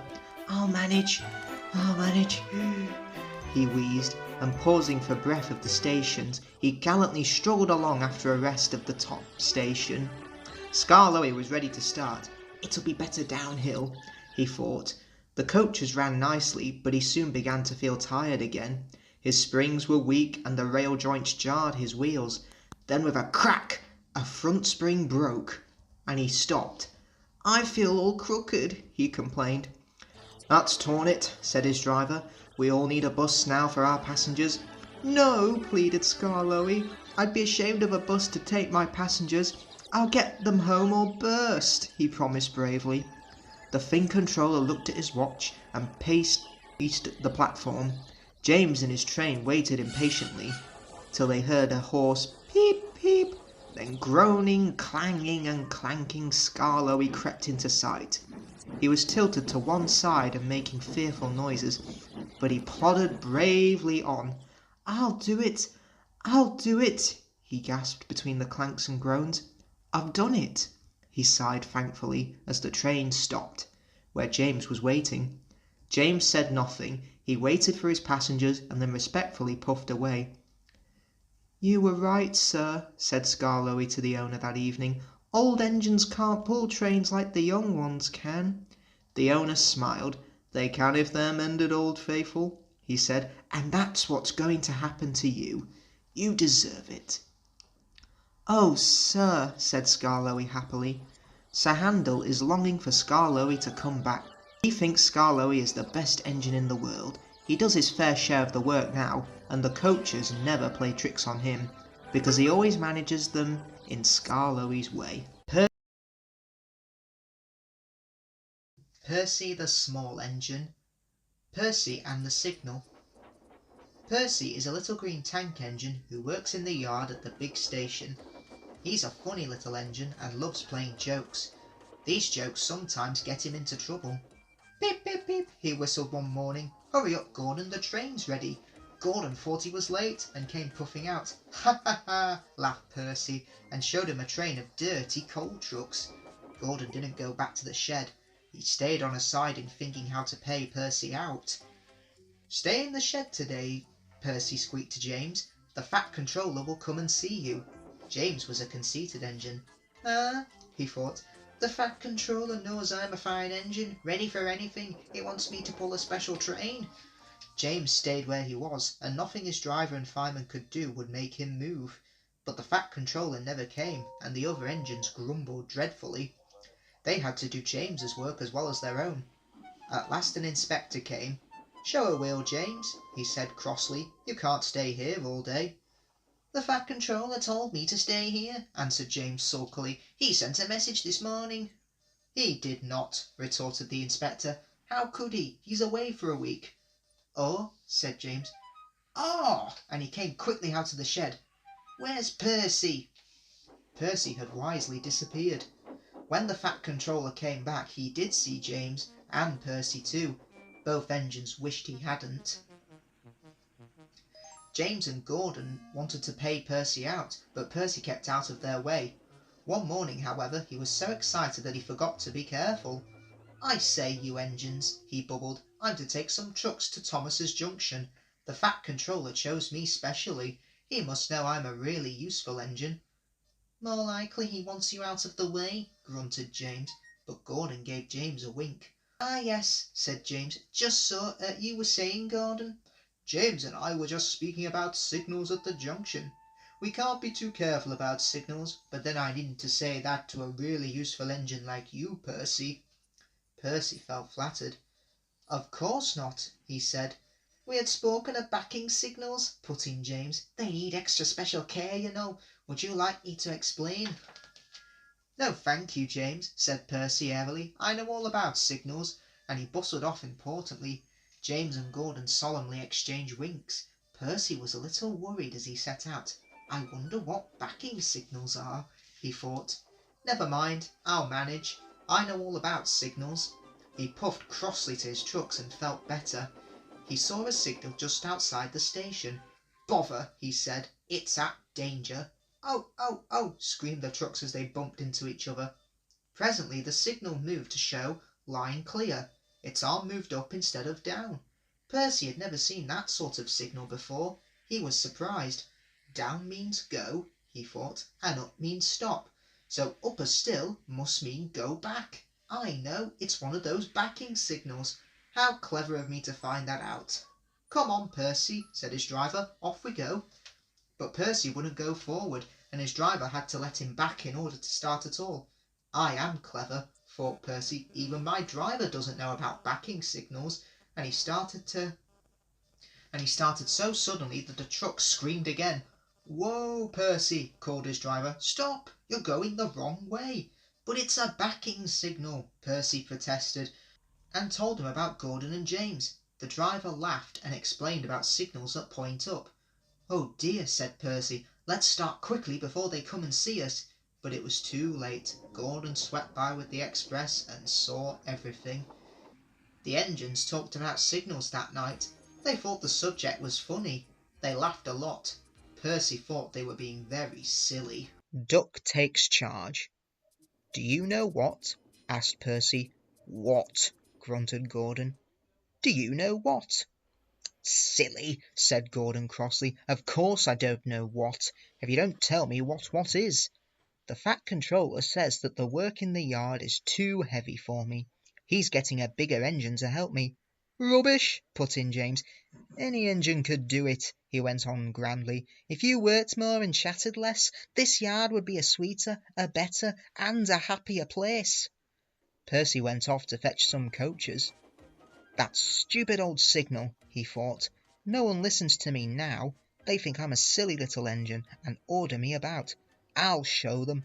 I'll show them. He puffed as he ran about the yard, but he didn't know how. Things went wrong. The coaches and trucks behaved badly, and by the end of the afternoon he felt tired and unhappy. He brought some coaches to the station and stood panting at the end of the platform. "Hello, Percy," said the Fat Controller. "You look tired." "Yes, sir, I am, sir. I don't know if I'm standing on my dome or my wheels." "You look the right way up to me," laughed the Fat Controller. "Cheer up. The new engine is bigger than you and can probably do the work alone. Would you like to help build my new harbour at Thomas's Junction? Thomas and Toby will help, but I need an engine there all the time." "Oh, yes, sir, thank you, sir," said Percy happily. The new engine arrived next morning. "What is your name?" asked the Fat Controller kindly.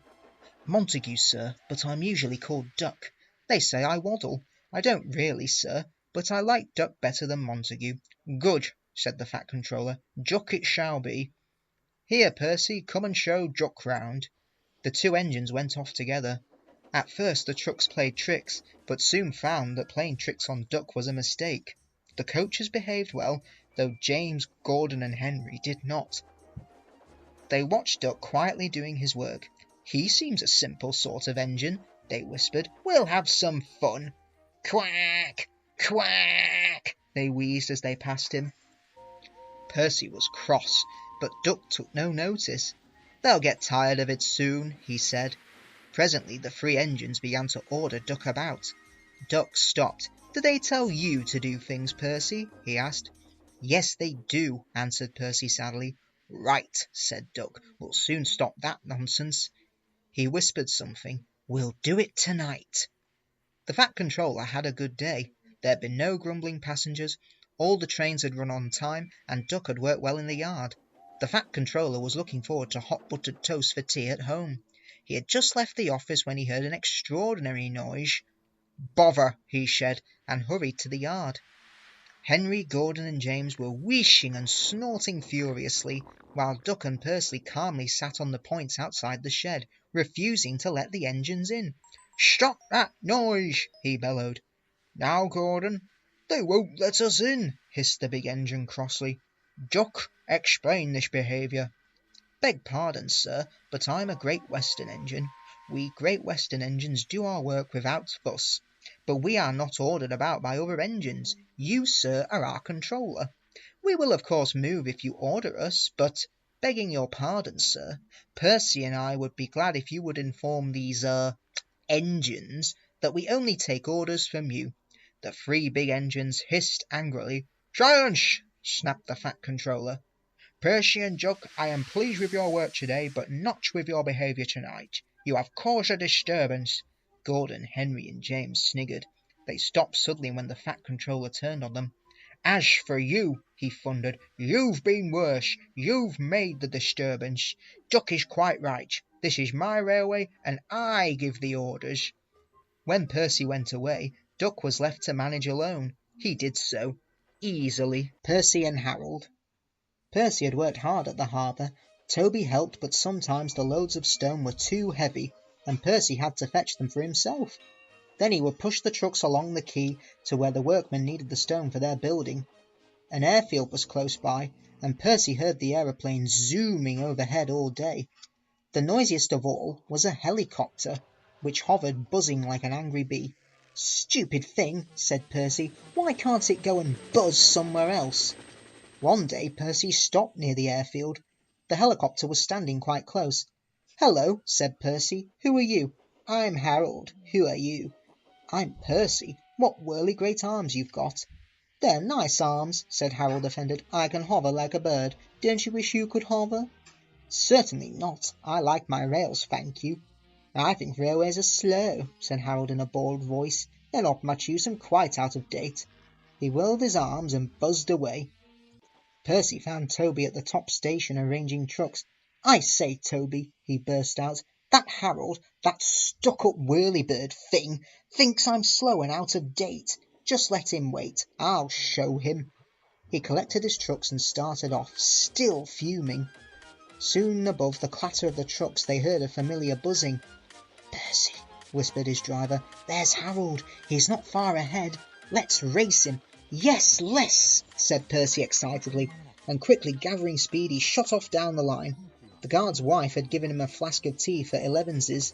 He had just poured out a cup when the van lurched and he spilt it down his uniform. He wiped up the mess with his handkerchief and staggered to the front platform. Percy was pounding along, the truck screamed and swayed, while the van rolled and pitched like a ship at sea. "Well, I'll be a ding-dong-danged," said the guard. Then he saw Harold buzzing alongside and understood. "Go it, Percy," he yelled. "You're gaining." Percy had never been allowed to run fast before. He was having the time of his life. "Hurry, hurry, hurry," he panted to the trucks. We don't want to, they grumbled. But it was no use. Percy was bucketing along with flying wheels, and Harold was high and alongside. The fireman shovelled for dear life, while the driver was so excited he could hardly keep still. "Well done, Percy," he shouted. "We're gaining. We're going ahead. Oh, good boy, good boy." Far ahead, a distant signal warned them that the harbour wharf was near. Shut off steam, Percy whistled, "Peep, peep, peep, brakes, guard, please." Using Percy's brakes too, the driver carefully checked the train's headlong speed. They rolled under the main line, and halted smoothly on the wharf. "Oh dear," groaned Percy, "I'm sure we've lost." The fireman scrambled to the cab roof. We've won, he shouted, and nearly fell off in his excitement. Harold's still hovering. He's looking for a place to land. "Listen, boys," the fireman called. "Here's a song for Percy," said Harold. "Helicopter to our Percy, you are slow. Your railway is out of date and not much use, you know. But Percy with his stone trucks did the trip in record time, and we beat that helicopter on our old branch line." The driver and guard soon caught the tune, and so did the workman on the quay. Percy loved it. "Oh, thank you," he said. He liked the last line best of all. Percy's promise. A mob of excited children pulled out of Annie and Clarabel one morning and raced down to the beach. "They're the Vicar's Sunday School," explained Thomas. "I'm busy this evening, but the station master says I can ask you to take them home." "Of course I will," promised Percy. The children had a lovely day, but at tea time it got very hot and dark clouds loomed ahead. Then came lightning, thunder and rain. The children only just managed to reach shelter before the storm began. Annie and Clarabel stood at the platform. The children scrambled in. "Can we go home, please, station master?" The station master called Percy to take the children home. "Please," he ordered. The rain streamed down on Percy's boiler. "Ah!" he shivered, and thought of his nice dry shed. Then he remembered. "A promise is a promise," he told himself. His driver was anxious that the river was rising fast. It foamed and swirled fiercely, threatening to flood the country any minute. The rain beats in Percy's face. I wish I could see. They left the cutting and found themselves in water. "Oh," shivered Percy. "It's cold," but he struggled on. "Whoosh," he hissed. "It's sloshing my fire." They stopped and backed the coaches to the cutting. They waited while the guard found a telephone. He returned looking gloomy. "We couldn't go back if we wanted to," he said. "The bridge near the junction is down." The fireman went to the guard's van carrying a hatchet. "I want some dry wood for Percy's fire, please." They broke up some boxes, but that did not satisfy the fireman. "I'll have some of your floorboards, please," he said. "I only swept the floor this morning," grumbled the guard, but he found a hatchet and helped. Soon they had plenty of wood stored in Percy's bunker. His fire was burning well. He felt warm and comfortable again. "Oh dear," thought Percy, "Harold's come to laugh at me." Bump! Something thudded onto Percy's boiler. "Oh!" he exclaimed in a muffled voice. "Not funny. He didn't throw things." His driver unwound a parachute from Percy's front. "Harold isn't throwing things," he laughed. "He's dropping us drinks." They all had a drink of cocoa and felt better. Percy had steamed up now. "Beep! Thank you, Harold," he whistled. "Come on, let's go." The water lapped his wheels hard. He shivered. It crept up and up. It reached his pan. Then it sloshed his fire. Shh! Percy was losing steam again, but he plunged bravely on. "I promised," he panted. "I promised." They piled more wood and managed to keep him steaming. "I must," he gasped. "I must. I must." He made a last great effort and stood exhausted but triumphant on rails to clear the flood. He rested to get steam back. Then he brought the train home.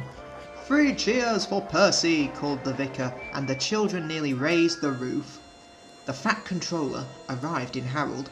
First he thanked the men, then Percy. "Harold told me you were a wizard, Percy," he snorted. "He says he can beat you at some things, but not at being a submarine. I don't know what you'll both be playing at, and I won't ask, but I do know that you're a really useful engine." "Oh, sir," whispered Percy happily. The 8 famous engines. Percy takes the plunge. Sometimes Percy takes stone trucks to the other end of the line. There he meets engines from the other railway. One day Henry wanted to rest in the shed, but Percy was talking to some tank engines.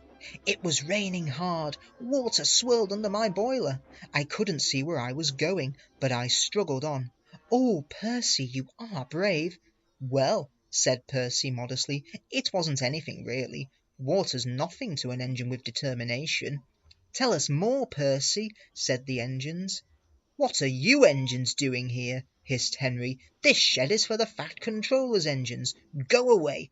"Silly things," snorted Henry. "They're not silly." Percy had been enjoying himself. He was cross because Henry had sent them away. "They are silly, and so are you. Water's nothing to an engine with determination. Pah!" "Anyway," said cheeky Percy, "I'm not afraid of water. I like it." And he ran away singing, "Once an engine attached to a train was afraid of a few drops of rain." Percy arrived home feeling very pleased with himself. "Silly old Henry," he chuckled. Thomas was looking at a board on the quay. It said, "Danger."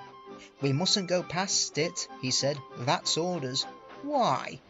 "Danger means falling down something," said Thomas. "I went past danger once and fell down a mine." Percy looked beyond the board. "I can't see a mine," he said. He didn't know that the foundations of the quay had sunk, and that the rails now sloped downward to the sea. "Stupid board," said Percy. For days and days he tried to slide past it, but his driver stopped him every time. "No, you don't," he would say. Then Percy made a plan. One day at the top station he whispered to the trucks, "Will you give me a bump when we get to the quay?" The trucks were surprised. They had never been asked to bump an engine before. They giggled and chattered about it the whole way down. "Whoa, Percy, whoa," said his driver, and Percy checked obediently at the distant signal. "Driver doesn't know my plan," he chuckled. On, laughed the trucks. Percy thought they were helping. "I'll pretend to stop at the station, but the trucks will push me past the board. Then I'll make them stop. I can do whatever I like." If Percy hadn't been so conceited, he would never have been so silly. Every wise engine knows that you cannot trust trucks. They reached the station and Percy's brakes groaned. That was the signal for the trucks. Go on, they yelled, and they surged forward together. They gave Percy a fearful bump and knocked his driver and fireman off the footplate. "Ow!" said Percy, sliding past the board. The day was misty, the rails were slippery, his wheels wouldn't grip. Percy was frantic. "That's enough," he hissed. But it was too late.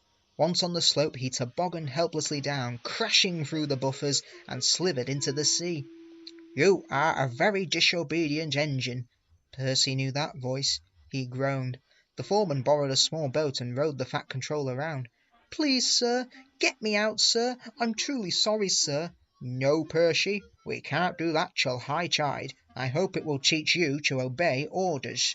"Yes, sir." Percy shivered miserably. He was cold. Fish were playing hide and seek through his wheels. The tide rode higher and higher. He was feeling his position more and more deeply every minute. It was nearly dark when they brought floating cranes, cleared away the trucks and lifted Percy out. He was too cold and stiff to move by himself, so he was sent to the works next day on Henry's goods train. "Well, well, well," chuckled Henry, "did you like the water?" "No." "I am surprised. You need more determination, Percy. Water's nothing to an engine with determination, you know. Perhaps you will like it better next time."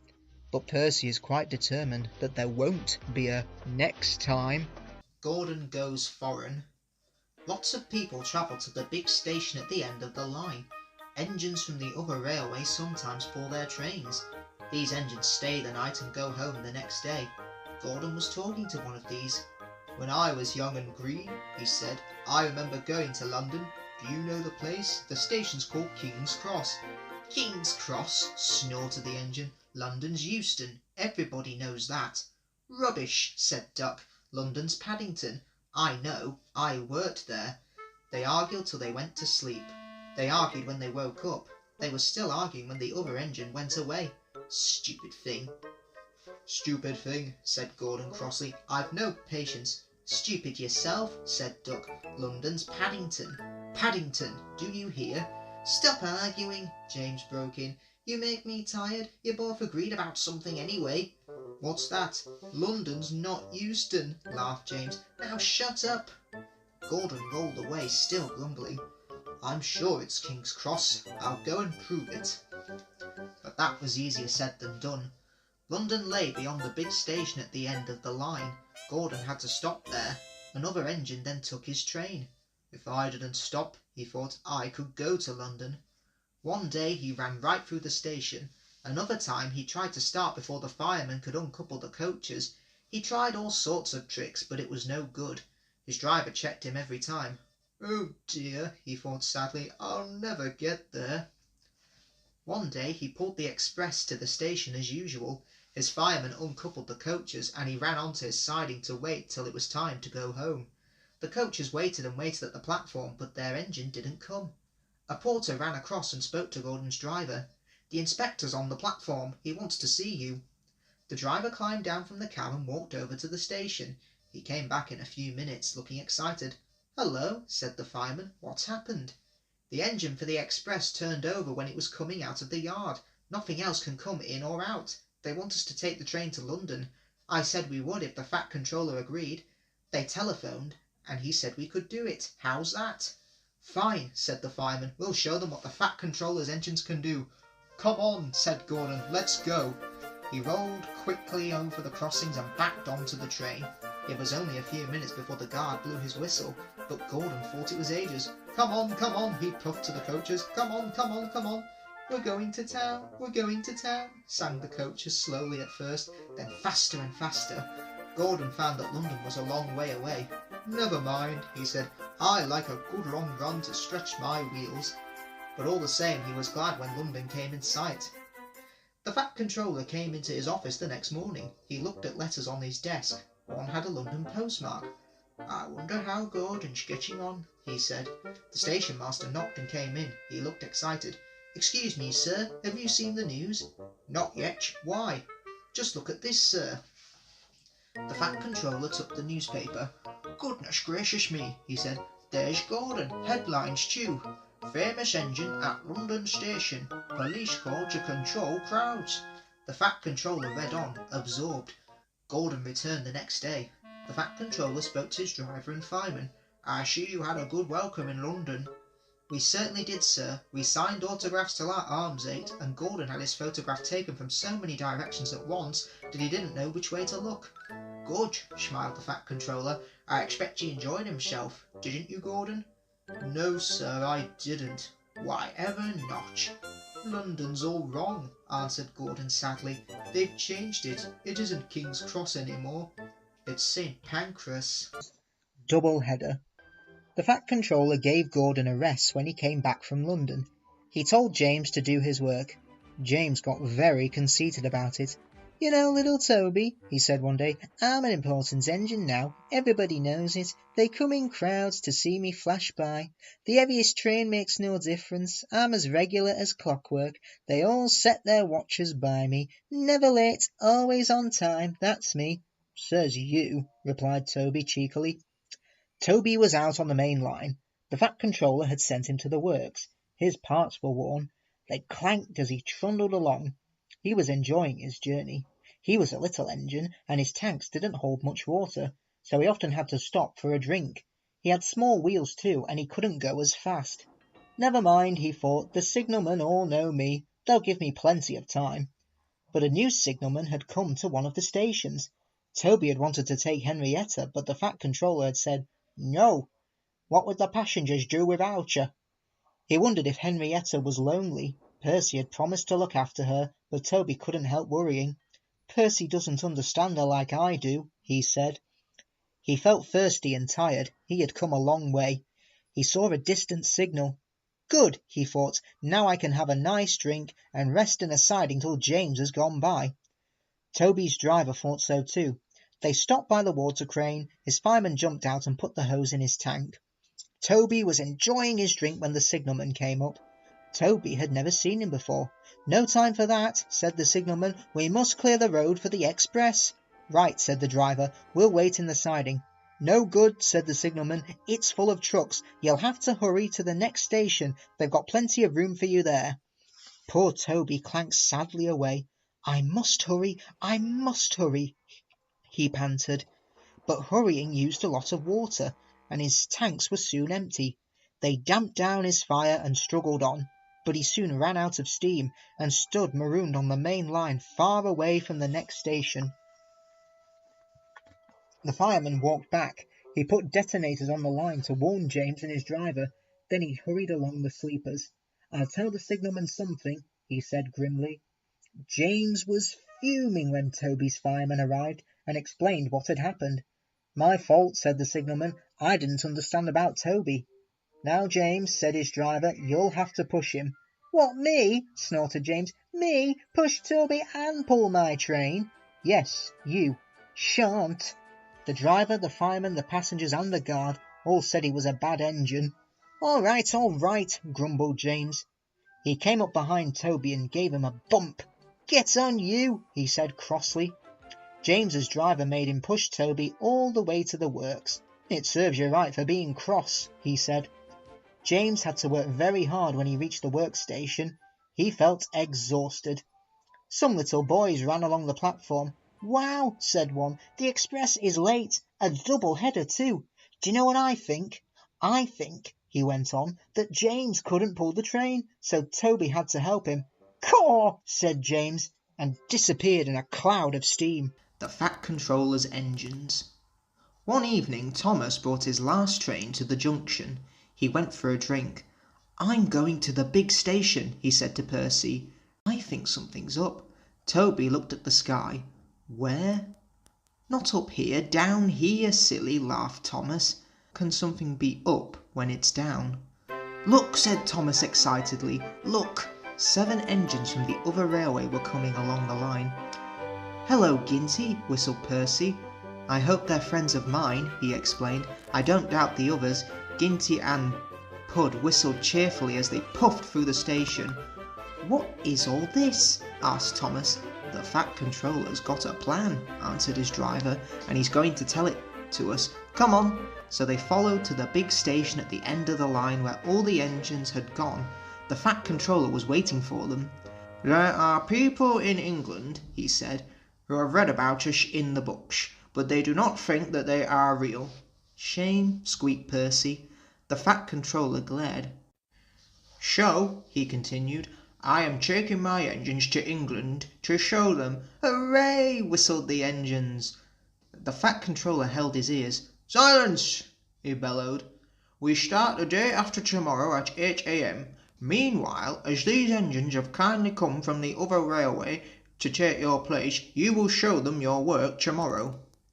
Next day, as Annie and Clarabel were going to England too, Thomas and Ginty practised with some other coaches. Thomas was excited. He began boasting about his race with Bertie. I whooshed through a tunnel and stopped an inch from the buffers. Like this. Crash! The buffers broke. No one was hurt, but Thomas's front was badly bent. They telephoned the Fat Controller. I'll send up some men, he said, but if we can't mend Thomas in time, we'll go to England without him. Next morning the engines waited at the junction. Toby and Percy were perched on a truck, and Duck had pushed them into place behind Edward. Henrietta stood on a siding. The Fat Controller had called her a curiosity. I wouldn't dream of leaving you behind, he said. I will fit you up as my private coach. She felt very grand. Gordon, James and Henry were in front. They whistled impatiently. The Fat Controller paced the platform. He looked at his watch. 1 more minute, he said, turning to the guard. Beep, beep, whistled Thomas and panted into the station. Annie and Clarabel twittered anxiously. We hope we're not late. It isn't quite 8. Thomas, said the Fat Controller sternly, I am most displeased with you. You've nearly upset my arrangements. Thomas, abashed, arranged himself and his coaches behind Duck without saying a word. The Fat Controller climbed into Henrietta. The guard blew his whistle and waved his flag. The engines whistled. Look out, England, here we come! And the cavalcade puffed off. The engines stood side by side in a big shed. Hundreds of people came to see them, and they climbed in and out of their cabs every day. They liked it at first, but presently felt very bored. They glad when it was time to go. The people along their line put their flags out and cheered them home. We are glad to see you, they said. Those others did their best, but they don't know our ways. Nothing anywhere to compare with our Fat Controller's engines. Duck and the Diesel Engine. Domeless Engines. A special train arrived one day, and the Fat Controller welcomed the passengers. They looked at everything in the yard and photographed the engines. Duck's driver let some of them ride in his cab. They're the Railway Society, his driver explained. They've come to see us. Their engine's City of Truro. He was the first to go 100 miles an hour. Let's get finished and then we can go and talk to him. Oh, said Duck, awed. He's too famous to notice me. Rubbish, smiled his driver. Come on. Duck found City of Truro at the coaling stage. May I talk to you? He asked shyly. Of course, smiled the famous engine. I see you are one of us. I tried to teach them our ways, said Duck modestly. All shipshape and Swindon fashion, that's right. Please, could you tell me how you beat the South Western?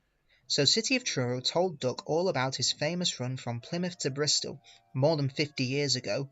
They were soon firm friends, and talked Great Western till late at night. City of Truro left early next morning. Good riddance, grumbled Gordon, chattering all night, keeping important engines awake. Who is he, anyway? He's City of Truro. He's famous. As famous as me? Nonsense. He's famouser than you. He went 100 miles an hour before you were drawn a fault of. So he says, but I don't like his looks. He's got no dome, said Gordon darkly. Never trust domeless engines. They're not respectable. I never boast, Gordon continued modestly, but 100 miles an hour would be easy for me. Goodbye. Presently Duck took some trucks to Edward's station. He was cross, and it was lucky for those trucks that they tried no tricks. Hello, called Edward. The famous City of Truro came through this morning. He whistled to me. Wasn't he kind? He's the finest engine in the world, said Duck, and he told Edward about City of Truro, and what Gordon had said. Don't take any notice, soothed Edward. He's just jealous. He thinks no engine should be more famous than him. Look, he's coming now. Gordon's boiler seemed to have swollen larger than ever. He was running very fast. He swayed up and down and from side to side as his wheels pounded the rails. He did it, I'll do it. He did it, I'll do it, he panted. His train rocketed past and was gone. Edward chuckled and winked at Duck. Gordon's trying to do a City of Truro. Duck was still cross. I should think he'll knock himself to bits, he snorted. I heard something rattle as he went through. Gordon's driver eased him off. Steady, boy, he said. We aren't running a race. We are then, said Gordon, but he said it to himself. "I've never known him to ride so roughly before," remarked the driver. His fireman grabbed the brake handle to steady himself. "He's giving himself a hammering and no mistake." Soon Gordon began to feel a little strange. "The top of my boiler seems funny," he thought. "It's just as if something was loose. I'd better go slower." But by then it was too late. They met the wind on the viaduct. It wasn't just a gentle wind, nor was it a hard steady wind. It was a teasing wind which blew suddenly in hard puffs and caught you unawares. Gordon thought it wanted to push him off the bridge. "No, you don't," he said firmly. But the wind had other ideas. It curled around his boiler, crept under his loose dome, and lifted it off and away into the valley below. It fell on the rocks with a clang. Gordon was most uncomfortable. He felt cold where his dome wasn't, and besides people laughed at him as he passed. At the big station he tried to whoosh them away, but they crowded round no matter what he did. On the way back he wanted his driver to stop and fetch his dome, and was very cross when he wouldn't. He hoped the shed would be empty, but all the engines were there waiting. "Never trust domeless engines," said a voice. "They aren't respectable." Pop goes the diesel. City of Toro's visit made Duck very proud of being Great Western. He talked endlessly about it, but he worked hard too and made everything go like clockwork. The trucks behaved well, the coaches were ready on time, and the passengers even stopped grumbling. But the engines didn't like having to bustle about. "There are two ways of doing things," Duck tells them, "the Great Western way or the wrong way. I'm Great Western and don't we know it," they groaned. They were very glad when a visitor came. The visitor purred smoothly towards them. The Fat Controller climbed down. "Here is Diesel," he said. "I have agreed to give him a trial. He needs to learn. Please teach him, Duck." "Good morning," Diesel said in an oily voice. "Pleased to meet you, Duck. Is that James and Henry and Gordon? I am delighted to meet such famous engines." The silly engines were flattered. "He has very good manners. We are pleased to have him in our yard." Duck had his doubts. "Come on," he said crossly. "Ah yes," said Diesel, "the yard, of course. Excuse me, engines," and he purred after Duck, talking hard. "You're worthy, fat Sir Topham Hatt to you," ordered Duck. Diesel looked hurt. "Your worthy Sir Topham Hatt thinks I need to learn. He is mistaken. We Diesels don't need to learn. We know everything. We come to a yard and improve it. We are a revolution." "Oh," said Duck, "if you're Revo Fingergummy, perhaps you could collect my trucks while I fetch Gordon's coaches." Diesel, delighted to show off, purred away, with much banging and flashing. He collected a row of trucks. Duck left Gordon's coaches in the station and came back. Diesel was now trying to take some trucks sitting nearby. They were old and empty. They had not been touched for a long time. Their brakes would not come off properly. Diesel found them hard to move. "Push! Backwards! Forwards! Oh! Ah!" the trucks groaned. "We can't! We won't!" Duck watched the operation with interest. Diesel lost patience. He roared and gave a great heave. The trucks jerked forward. "Oh!" screamed. "We can't! We won't!" Some of their brakes broke, and the gear hanging down bumped on the rails and sleepers. "We can't! We won't!" A rusty coupling broke, and Diesel shot forward suddenly by himself. "Ha ha ha!" chuckled Duck. Diesel recovered and tried to push the trucks backwards, but they wouldn't move, and he had to give up. Duck ran quietly round to see where the other trucks were all stood in line. "Thank you for arranging these, Diesel," he said. "I must go now." "Don't you want this lot?" "No, thank you." Diesel gulped. "And I've taken all this trouble. Why didn't you tell me?" "You never asked me." "Besides," said Duck innocently, "you're being such fun being Revel whatever it was. Goodbye, Diesel." He had to help the workmen clear the mess. He hated it. All the trucks and coaches were laughing presently. He heard them sing their song. It grew louder and louder, and soon it echoed throughout the yard. Trucks are waiting in the yard, tackling them with easel. Show the world what I can do, gaily boasts the diesel. In and out he creeps about like a big black weasel. When he pulls the wrong trucks out, pop goes the diesel. Grrr, growled Diesel, and scuttled away to sulk in the shed. Dirty work. When Duck returned and heard the trucks singing, he was horrified. "Shut up!" he ordered, and bumped them hard. "I'm sorry our trucks were rude to you, Diesel," he said. Diesel was still furious. "It's all your fault. You made them laugh at me," he complained. "Nonsense," said Henry. "Duck would never do that. We engines have our differences, but we never talk about them to the trucks. That would be disgraceful," said Gordon. "Disgusting," put in James. "Despicable," finished Henry. Diesel hated Duck. He wanted him to be sent away, so he made a plan. Next day he spoke to the trucks. "I see you like jokes," he said in his oily voice. "You made a good joke about me yesterday. I laughed and laughed. Duck told me one about Gordon. I'll whisper it." "Don't tell Gordon I told you," and he sniggered away. "Oh, ho, ho, ho," guffawed the trucks. "Gordon will be cross when he knows. Let's tell him and pay Duck out for bumping us." Diesel went to all the sidings, and in each he told different stories. He said Duck had told them to him. This was untrue, but the trucks didn't know. They laughed rudely at the engines as they went by, and soon Gordon, Henry, and James found out why. "Disgraceful," said Gordon. "Disgusting," said James. "Despicable," said Henry. "We cannot allow it." They consulted together.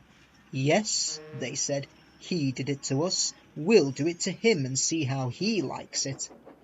Duck was tired out. The trucks had been cheeky and troublesome. He had had hard work to make them behave. He wanted a rest in the shed. "Whoosh! Keep out!" The three engines barred his way, and Diesel lurked behind. "Stop fooling," said Duck. "I'm tired." "So are we," hissed the engines. "We are tired of you. We like Diesel. We don't like you. You tell tales about us to the trucks." "I don't." "You do." "I don't." "You do." The Fat Controller came to stop the noise. "Duck called me a galloping sausage," spluttered Gordon. "Rusty red scrap iron," hissed James. "I'm old Square Wheels," fumed Henry. "Well, Duck?" Duck considered. "I only wish, sir," he said gravely, "that I'd thought of those names myself. If the dome fit—" "Ahem!" the Fat Controller coughed. "He made trucks laugh at us," accused the engines. The Fat Controller recovered. "Did you, Duck?" "Certainly not, sir. No steam engine would be as mean as that." "Now, Diesel, you heard what Duck said." "I can't understand it, sir. To think that Duck of all engines—" "I'm dreadfully grieved, sir, but know nothing." "I see." Diesel squirmed and hoped he didn't. "I am sorry, Duck," the Fat Controller went on, "but you must go to Edward Station for a while. I know who would be glad to see you." "Beg pardon, sir, do you mean now?" "Yes, please." "As you wish, sir." Duck trundled sadly away, while Diesel smirked with triumph in the darkness. A close shave. Duck made his way to Edward Station. "It's not fair. Diesel has made the Fat Controller and all the engines think I'm horrid." Edward smiled. "I know you aren't," he said, "and so does the Fat Controller. You wait and see."